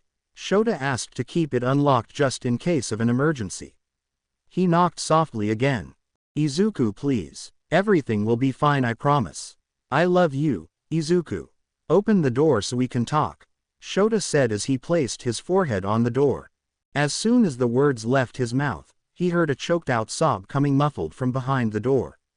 Tsukauchi had been wrong. This wasn't something that happened again. This had to be much worse. All Might, Shota growled as he turned on the number 1 hero. What happened? Toshinori sighed before he recounted the events of the day from after he picked Izuku up that morning until they arrived back at the apartment about an hour ago. Izuku was brightly smiling in the backseat of the unmarked police car as they made their way to the station. He was rather excited but incredibly nervous. This was crazy to think about as this was something bigger than him, but he couldn't help wishing his dad was able to come. Izuku knew he had to be brave because Shota had more important matters to take care of. He looked at his phone to see multiple text messages he was receiving from almost everyone in his contacts.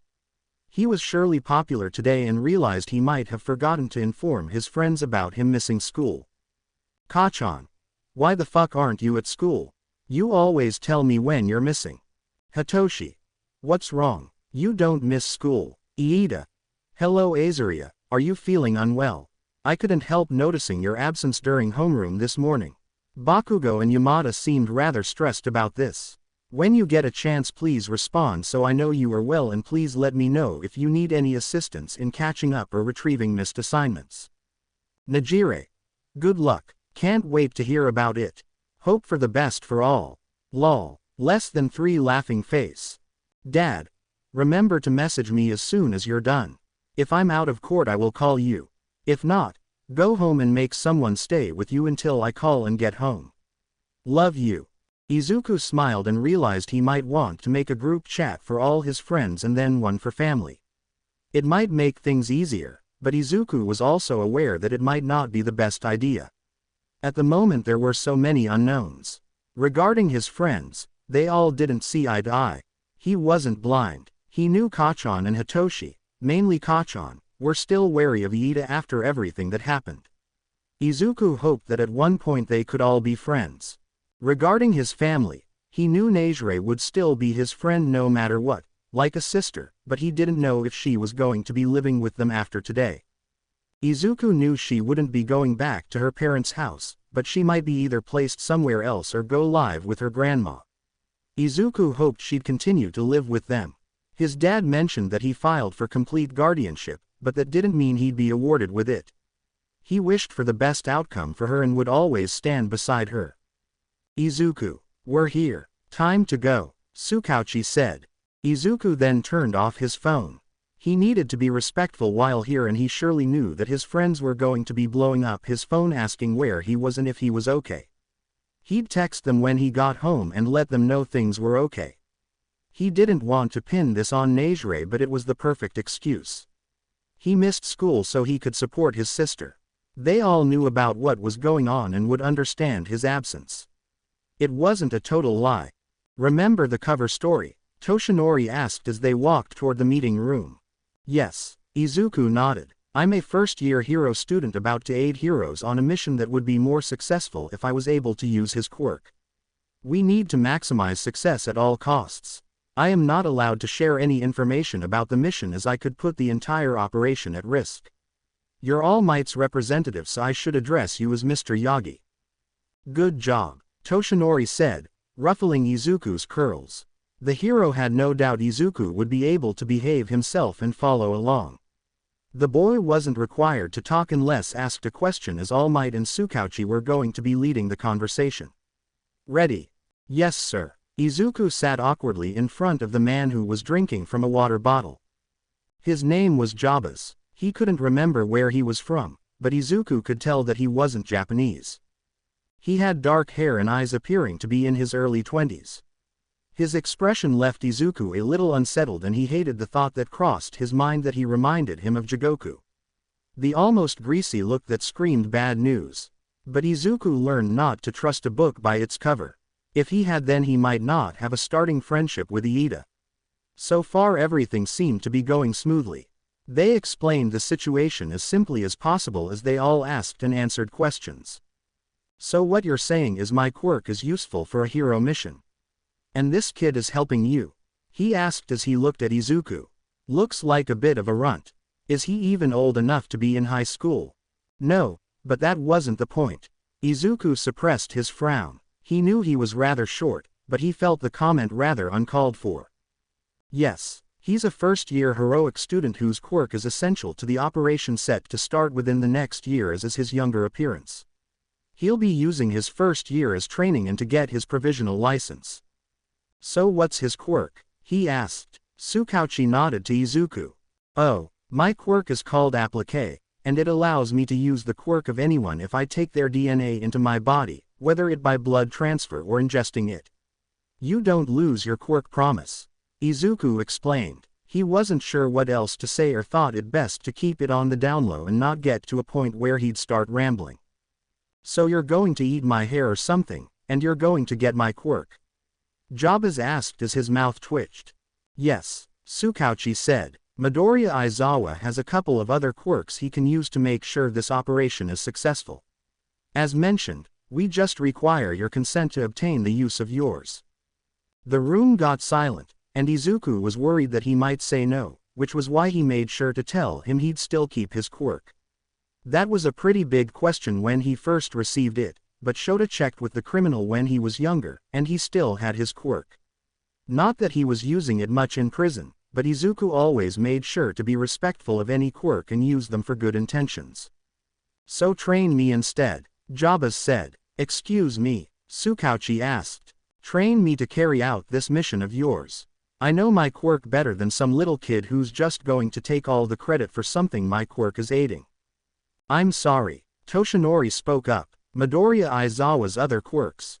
How are you not disgusted by the thought of him being a cheapskate? Also, his quirk is gross too. Everything about it isn't heroic at all. Take someone out of nowhere willing to help. Jabez sneered as he looked over to meet Izuku's eyes. His quirk is cheating. Is that how you're going to make him into a hero? Just be some borrowed power and nothing of his own. Having to rely on other people to make himself be something. Sir, that isn't what we should focus on, Tsukauchi said, trying to divert the conversation. Izuku sucked in a breath as he felt himself overwhelmed with feelings he thought he buried. He gripped his fist tighter, reminding himself to remain calm.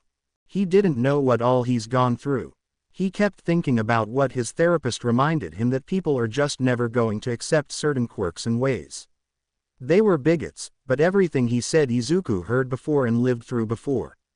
Izuku kept thinking about all the nicer people he met, especially at his new school, which he enjoyed. But they didn't know his quirk for what it really was. Would they feel the same if they knew? I guess that's just how it is. People with quirks like this freak get a free ride ticket on the coattails of others while the rest of us just waste away. You need my quirk so badly, then train me. Someone who should have been a hero, but the world is so damn blind. Without anyone else, this brat is just some quirkless wannabe. I'm going to have to ask you to leave. Toshinori growled as gripped his fist, refraining from bulking up into all might and punching the guy. However, keeping his secret as the #1 hero and not leaving a hole in the police station won out in the end. What an awful thing to say to someone. While Izuku was unconventional in his path to be a hero, he was exactly that, a hero. He thought about other people before himself and tried his best. He remembered hearing about how he discovered his quirk and saving his preschool class.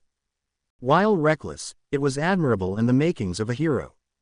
No doubt due to some of Shota's influence. However, he wondered if that was all in his heroic escapades. There was a closed file that Tsukauchi told him not to worry about. It didn't affect the case and it was something the family wanted to heal from yet keep close to their hearts. He understood the man's pain. It sounds like he wanted to be a hero but was just stepped on again and again until he was grounded in and now adding to the toxic mentality plaguing their society. This little freak must have you all wrapped around his slippery fingers for you to take his side. Probably took all your quirks and didn't know it. Jabba said as he stood up. How do you know you're not creating a perfect little soldier or hell, a villain? If you don't get what you want, are you just going to take it? Kids like you just take and take because you make schmucks like these care about a waste of space. Izuku scooted back as the man looked like he was coming toward him. His heart was beating so fast he felt like he couldn't hear anything else over it. His entire body ached and he pushed himself into his chair to make sure he'd stay on the ground. He didn't want any more pain. Not from this. Someone else might get hurt again. Someone might die, again. That wasn't true. He never wanted anyone to get hurt. He didn't care if people said no about him taking their quirks. He would become a hero with what he had. He opened his mouth, but found it dry. He felt couldn't speak as all that came out were a couple harsh breaths. Out of the corner of his blurry eyes he saw Tsukauchi grab the man and escort him out. Out. He was leaving. He failed. He didn't get the quirk. He failed and now the power was going to remain broken. Wasn't that their only chance?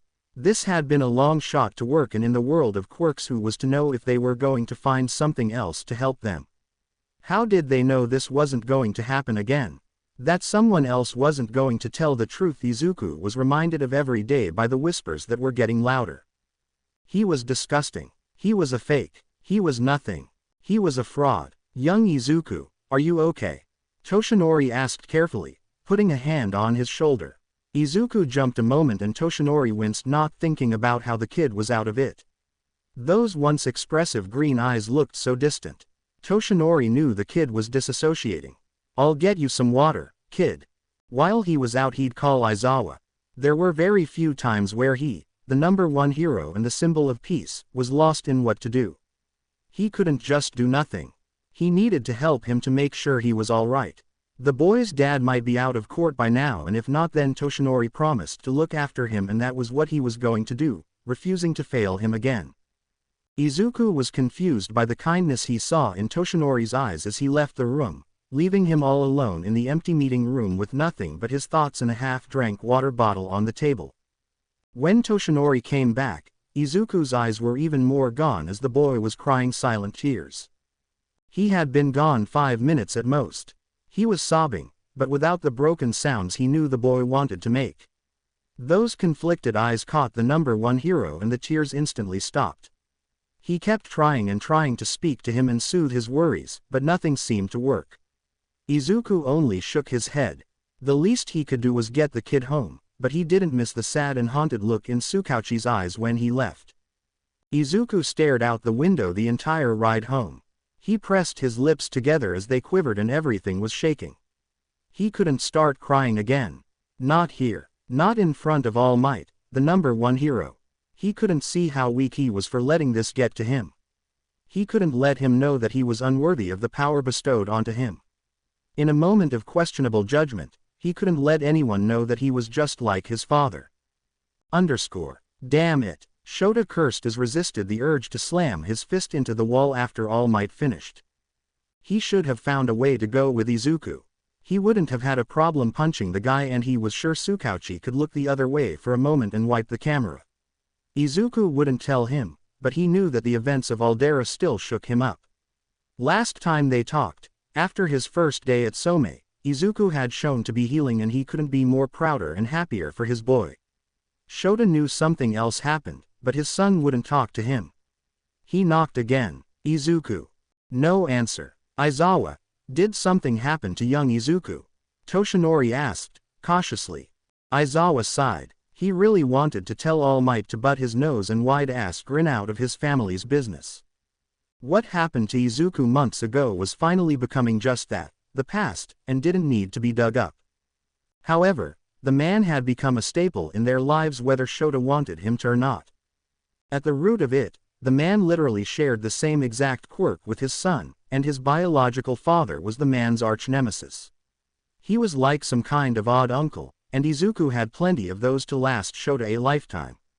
But after what he saw today, Shota at least owed the man an explanation before he started asking questions or went looking for answers.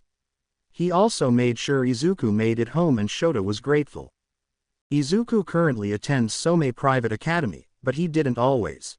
He attended Aldera Middle School. Are you aware of what happened? Shota asked.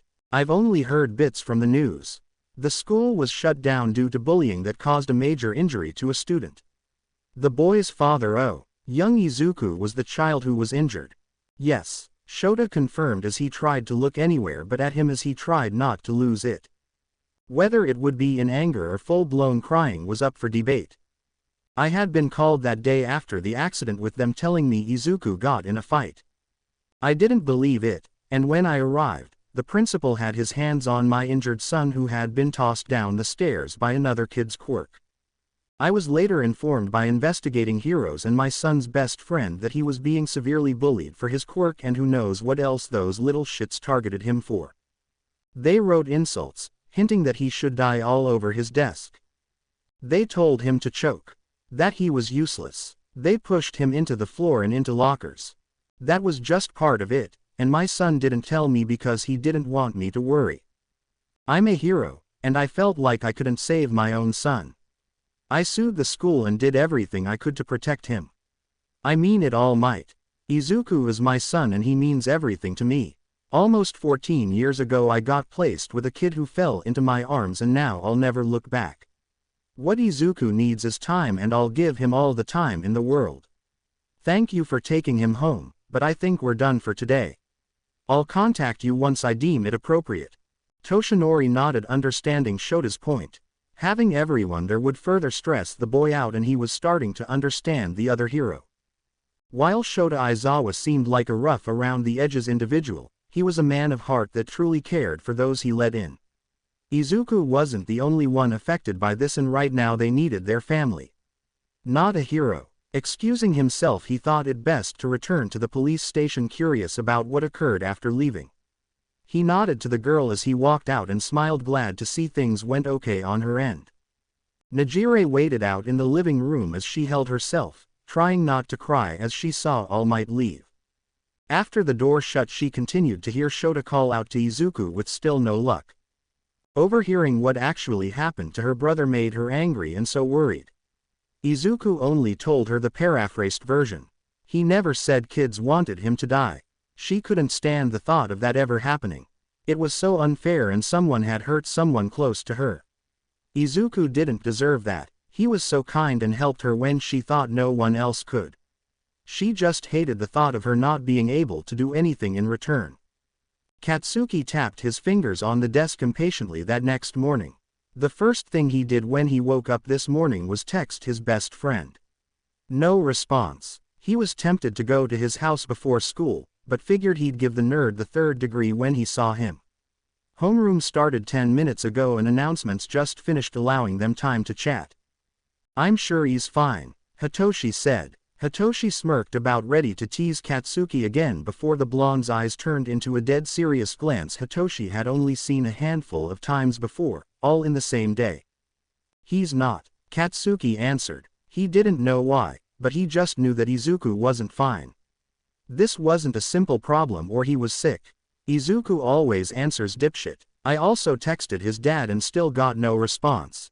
Each one of them blew up Izuku's phone with messages and phone calls with no success. Every attempt was automatically sent to voicemail. They guessed he must have his phone off, but he should have either turned it back on by now or answered. Katsuki had a minor humorous thought at first that Izuku got grounded, but his dad never grounded him. Speaking of which, the fact that Aizawa didn't answer was a definite red flag. The man would have at least said something like a, fine, or something. This could only mean Izuku was in a bad way and Aizawa had lost all sense of his surroundings. Good morning, Iida said. walking up to them and took note of the empty seat between Katsuki and Hitoshi. Azaria is still absent. Appears so, Hitoshi said, accepting that Katsuki was right and that didn't bode well. He considered texting his pops, but surely if something was wrong he'd know already, right? Carefully slipping out his phone, he thought it best to be safe than sorry, but Katsuki interrupted his train of thought. What he suggested works too, and Hitoshi changed his message. After school we're going to his house, Katsuki said, and the others nodded. He was getting to the bottom of this one way or another. Izuku needed help and he wasn't failing anyone in that promise. Chapter text. Najire twirled her hair as she stared at her lunch. Not even having a cup of jasmine tea could distract her or make her feel any better. Her classes today seemed uninteresting, and even Present Mike and Midnight seemed to notice by their worried glances. Ectoplasm had been their substitute homeroom teacher and everyone whispered where their teacher was.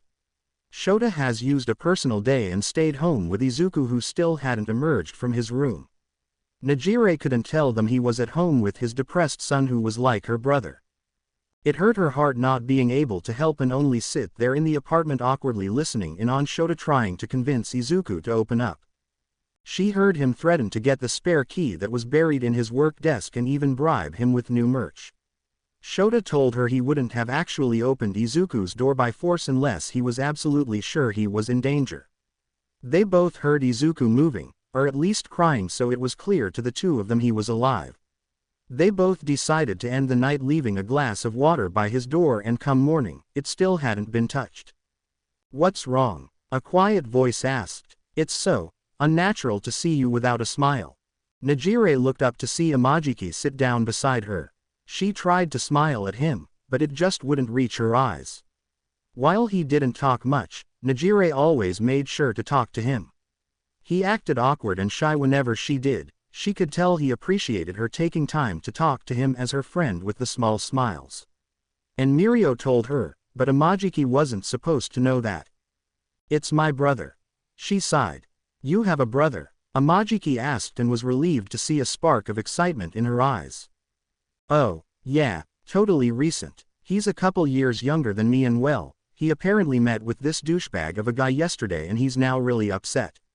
Najire said as her moment of happiness faded. "He's been in his room since. Shish, his dad and I can hear him crying. We don't know what's wrong and he won't say. I just don't know what I can do to help cheer him up." "I don't know much about being cheerful. Maybe ask Mirio," Imajiki said.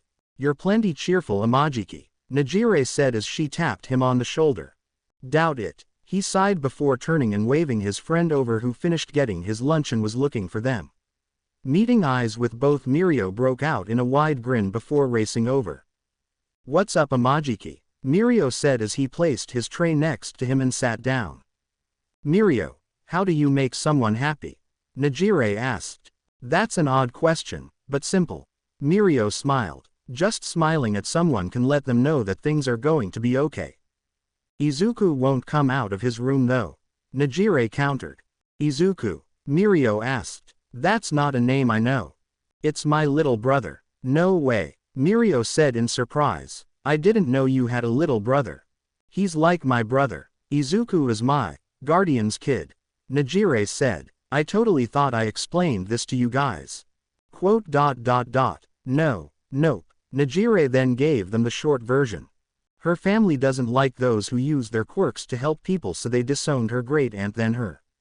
Her aunt died a couple months ago and she met the people who were her family, not blood though. She got into UA and her parents kicked her out, so she went to live with them. She didn't tell them that it was Shota who was her guardian, but explained that he's a teacher and Izuku loves anything quirk related. She loves living with them and they treat her like family. "I'm sorry that happened," Imajiki said. "Yeah, if you ever wanna talk just let us know," Mirio added. "Anyway, about your brother, I think that the best thing you can do is be there for him. Sounds like a pretty cool dude since he's always been there for you, so why not return the favor? You gotta be on your A game because the sports festival is just around the corner." Najire smiled and nodded. She could do that. She'd go home today and talk to Izuku about anything and everything, focusing on what he liked most. If she brought up watching her in the festival, then it might catch his attention. Izuku said he watches it every year. You guys are awesome. Thanks. Najire said. Shota was at a loss. Izuku had been in his room almost 24 hours and he was about to go find that key, consequences be damned. He was about respecting his son, but this was getting to the point it might be harmful. Izuku needed to eat, drink something, talk through it. He needed help and Shota hated that he couldn't do any of that. Especially not if Izuku wouldn't come out. He'd give him until Najire got home, then they'd do something. Knock, knock, knock. The intensity of the pounding at the door scared him, but only he would know.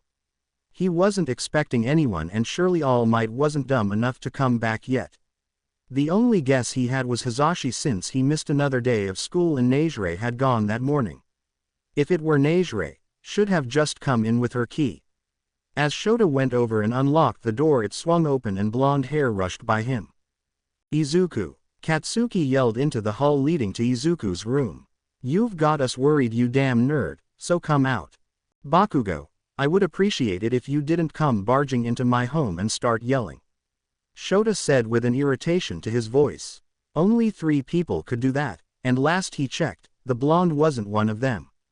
No matter how long he's known him. Whatever. Katsuki rolled his eyes. Izuku's been out the last 2 days. That nerd never misses school. Shota sighed. Count on his friends to be observant, but no wrong.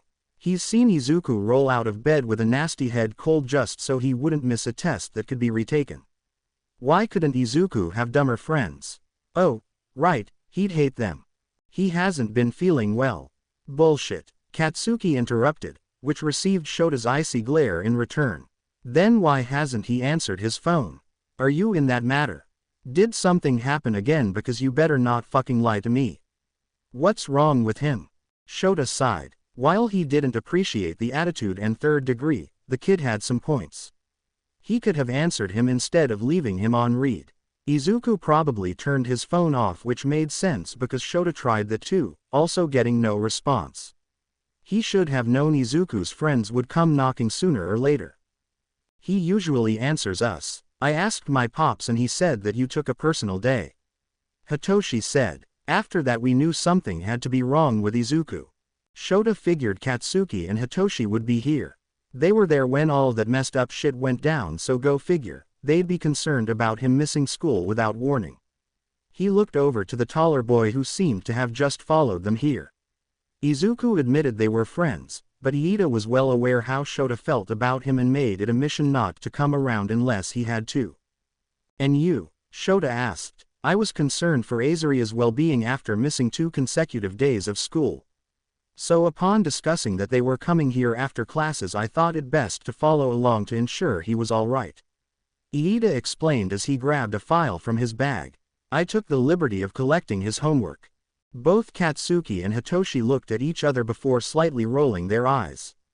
Of course this nerd would think about homework. I'm sure he'll appreciate it, Shota said, taking it from him and setting it on the table. So what's wrong with him? Katsuki asked. Shota sighed. Luckily he had been thinking about this for a little while in how to explain this to anyone not in their little group. Izuku was with me yesterday while I had court for Najire. I had an associate with me sitting with him since I wasn't sure he'd be allowed inside. I don't know why a man approached Izuku, but he acted like he knew him. When I came out, Izuku was in tears and wasn't responding. As soon as we got him, he went to his room and locked the door. I haven't been able to get him to open up at all since. Shota lied, adjusting the truth. And I'm guessing you have no idea what happened? Iida asked. From what I heard from the associate who was with him, he brought up some unpleasant comments reminding him of Aldera. Shit, Katsuki cursed as he looked back toward Izuku's room. Whatever happened during the time he wasn't with his dad must have fucked with his head. He was aware Izuku had grown since Aldera, but scars never truly heal. They fade over time, but one still looks at them and remembers why they came to be. Those scars, the physical and mental ones, weren't going to be faint for a while. His explanation was putting it lightly, but it worked out. Shota was never planning on telling Izuku's friends about the other truth about his son. That Izuku's actual birth year was about 100 prior to theirs and he has half of the number 1 hero's quirk. If he could help, he was taking that to his grave. He was surprised that Hitoshi didn't know more than he did from living with the loud mouth that was present Mike. However, Shota was figuring it would come out sooner or later, but today was not that day. The living room became quiet as no one wanted to meet each other's eyes. They were dealing with what happened in their own ways. Forgive me for inquiring, but I'm just trying to understand the reason behind it all. When we first met and I was being foolish, Azaria told me what happened. Something he mentioned always interested me, but I didn't want to intrude even more to ask. He said that they bullied him for his quirk. On our second day of school, Azaria accidentally used his quirk in his panic and what I saw were flames. Am I wrong to consider that Azaria has a fire quirk? Iida explained. No shit, Sherlock, Katsuki said as he rolled his eyes. He then grunted as he then turned his glare onto Hitoshi, who elbowed him. Hitoshi understood better than anyone why Izuku wouldn't have told anyone his quirk. It was for the same reason he didn't. While the end thought was different, the principle didn't change. He didn't want people to judge him just based on his quirk. Hitoshi didn't want people to think he was a villain, and Izuku didn't want people to think he was disgusting. However, the last time people found out about Hitoshi's quirk, he was grateful to meet his best friend. No, Shota answered. Might as well tell the kid. He was already onto something, and it was more logical to hear it from him than have him start snooping again. Fire breath is just one of Izuku's quirks he's obtained. Izuku's quirk allows him to essentially absorb the quirks of other people if he obtains their DNA. Whether this ingesting it or somehow getting into his body. Don't you dare judge him for it or I'll explode your ass. Katsuki yelled as he popped his hands. I would think nothing of it, Iida said defensively, quickly, and nervously. He knew the blonde would have no qualms about keeping the threat. A quirk that allowed the use of other people's quirk. So if Azaria were to eat Bakugo's hair, he'd get the ability to use explosions.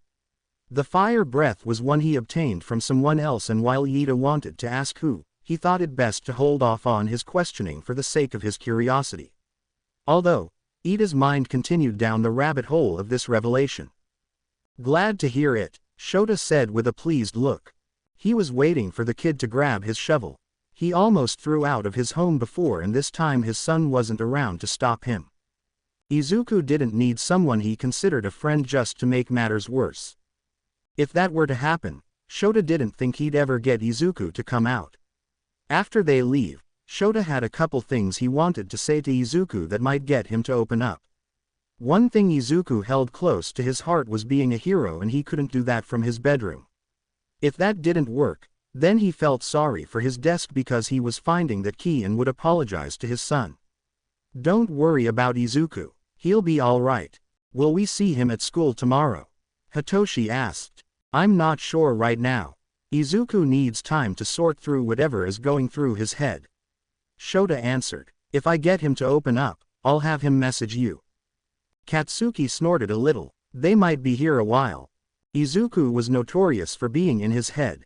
That's why he made him do things that Izuku would never do, while protecting him from things that could hurt him. Katsuki hated the fact the world seemed to be out to get him, and there always seemed to be nothing he could do to stop it. He still remembered when Izuku saved them as kids and then not being able to do more at Aldera. Katsuki took measures to ensure Izuku would be okay as long as he was around. He trained his quirk to fight off anyone who tried shit, and even had his parents sign him up for first aid classes. He can proudly say he's CPR certified, but hopes he never has to use it.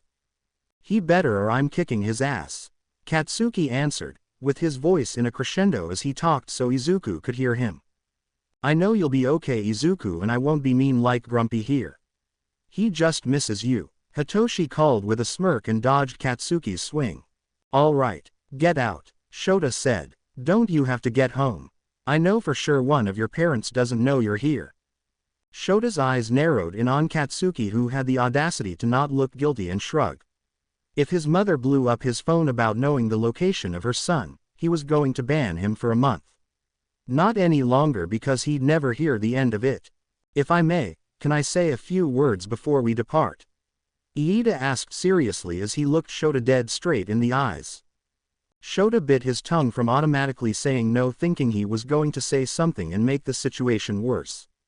However, the kid seemed honest in his attempt to be better, and at this point Shota will try anything to have Izuku be okay. He might as well give him a chance as he's earned it so far. Knock yourself out, Shota said. Iida nodded as he cautiously stepped toward Izuku's door. He could feel 3 sets of eyes on his back. He would never forget his past transgressions, and upon learning the truth he could understand Azaria a bit more. Tensai said a hero isn't just about saving people or beating up villains, but understanding those who are hurting and saving them from whatever demons may lurk.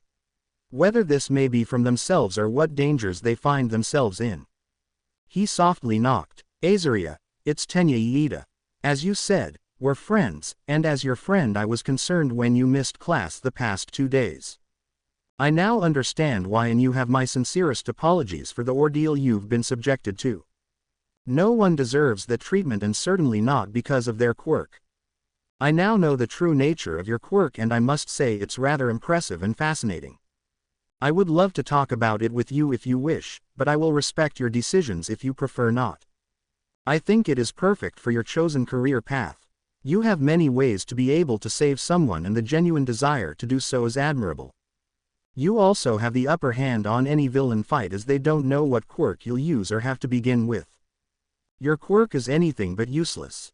People trust you to use their quirks for a good cause, and I cannot think of a nobler cause than becoming a hero. While I'm not sure how mutation quirks work, I would be honored if you had my quirk and see the good you do with it. However, I would not want to put you in harm's way if mutations would cause damage to your body. I think you will be an excellent hero with your quirk, and I do hope to be able to see it in the future. Oh, I also bring the favorable news that we received a perfect score on our English project. Your understanding of the language was crucial to our success, and I do hope you'll want to partner in the future. I look forward to seeing you in class upon your return. Be well, Azaria. Iida turned around and saw Katsuki and Hitoshi nod to him. There was nothing more they could do for Izuku. It was all up to him. While Shota would have a hand in this, Izuku was the one who was going to have to get up and take those steps himself. They could sit around all day waiting, but that would only pressure Izuku, making him feel even more cornered. Instead, they took their leave as they thanked Shota for allowing them in and telling them the truth. Hey glasses, Katsuki said as they stepped outside. Yes Bakugo, Iida asked. Had he said something wrong? He didn't think so, considering the other boy didn't blow up in the apartment. Perhaps he was being considerate of his surroundings. Thanks. Iida smiled as he nodded. Shota rubbed his face as he shut the door behind them, locking it. At least that ended better than he thought. He was glad Izuku had friends that cared so much to come over and check on him. While he was still a little miffed at Iida, he could admit the kid was slowly digging himself out of the hole he dug. The kid truly was making up for his mistakes, and Shota didn't sense any deception. What he knew of the kid, that word wasn't in his personality vocabulary. Maybe one day he'll call the kid his son's friend. The speech was touching, but he didn't think it would help. Dad. Shota instantly turned around to see Izuku standing at his doorway wrapped in a blanket. One of many Megumi had made him. This one was mainly black with stripes of yellow, white, and red. His heart broke seeing his son. His eyes were puffy and bloodshot. His hair was in tangles that Shota knew were going to be a literal pain to get out. He just wanted to hug him. Shota stepped forward to do so, and to his surprise, Izuku recoiled. He didn't want him to touch him. Izuku, Shota questioned worriedly as he reached out. That was so out of character for him. Izuku was always the more physically affectionate of the two of them. Whenever he was like this, he just wanted to sit with his dad. What's wrong, kiddo? You said you always love me, right? Izuku asked as he looked up at him, still in a teary voice, as tears that Shota wasn't sure he had left to cry fell. He hadn't seen sobs like this since that day at the hospital. That will never change, Izuku. No matter what, Shota reassured him. Did that asshole tell Izuku he didn't love him because of his quirk? He knew he was probably back where he came from, but Shota wasn't afraid to buy a ticket just to punch the guy in the face, and he might have Japan's #1 hero backing him up. He was sure the entire world loved that man, and he could get away with it. He read about how adopted kids had these concerns, and Shota always made sure Izuku knew that he loved him. He would make that bastard pay for every making his son doubt that he loved. Even if I did something wrong and acted like a villain. Oh Izuku. To be continued. I hope you enjoyed this story. Also remember to subscribe and like this video. See you in the next video.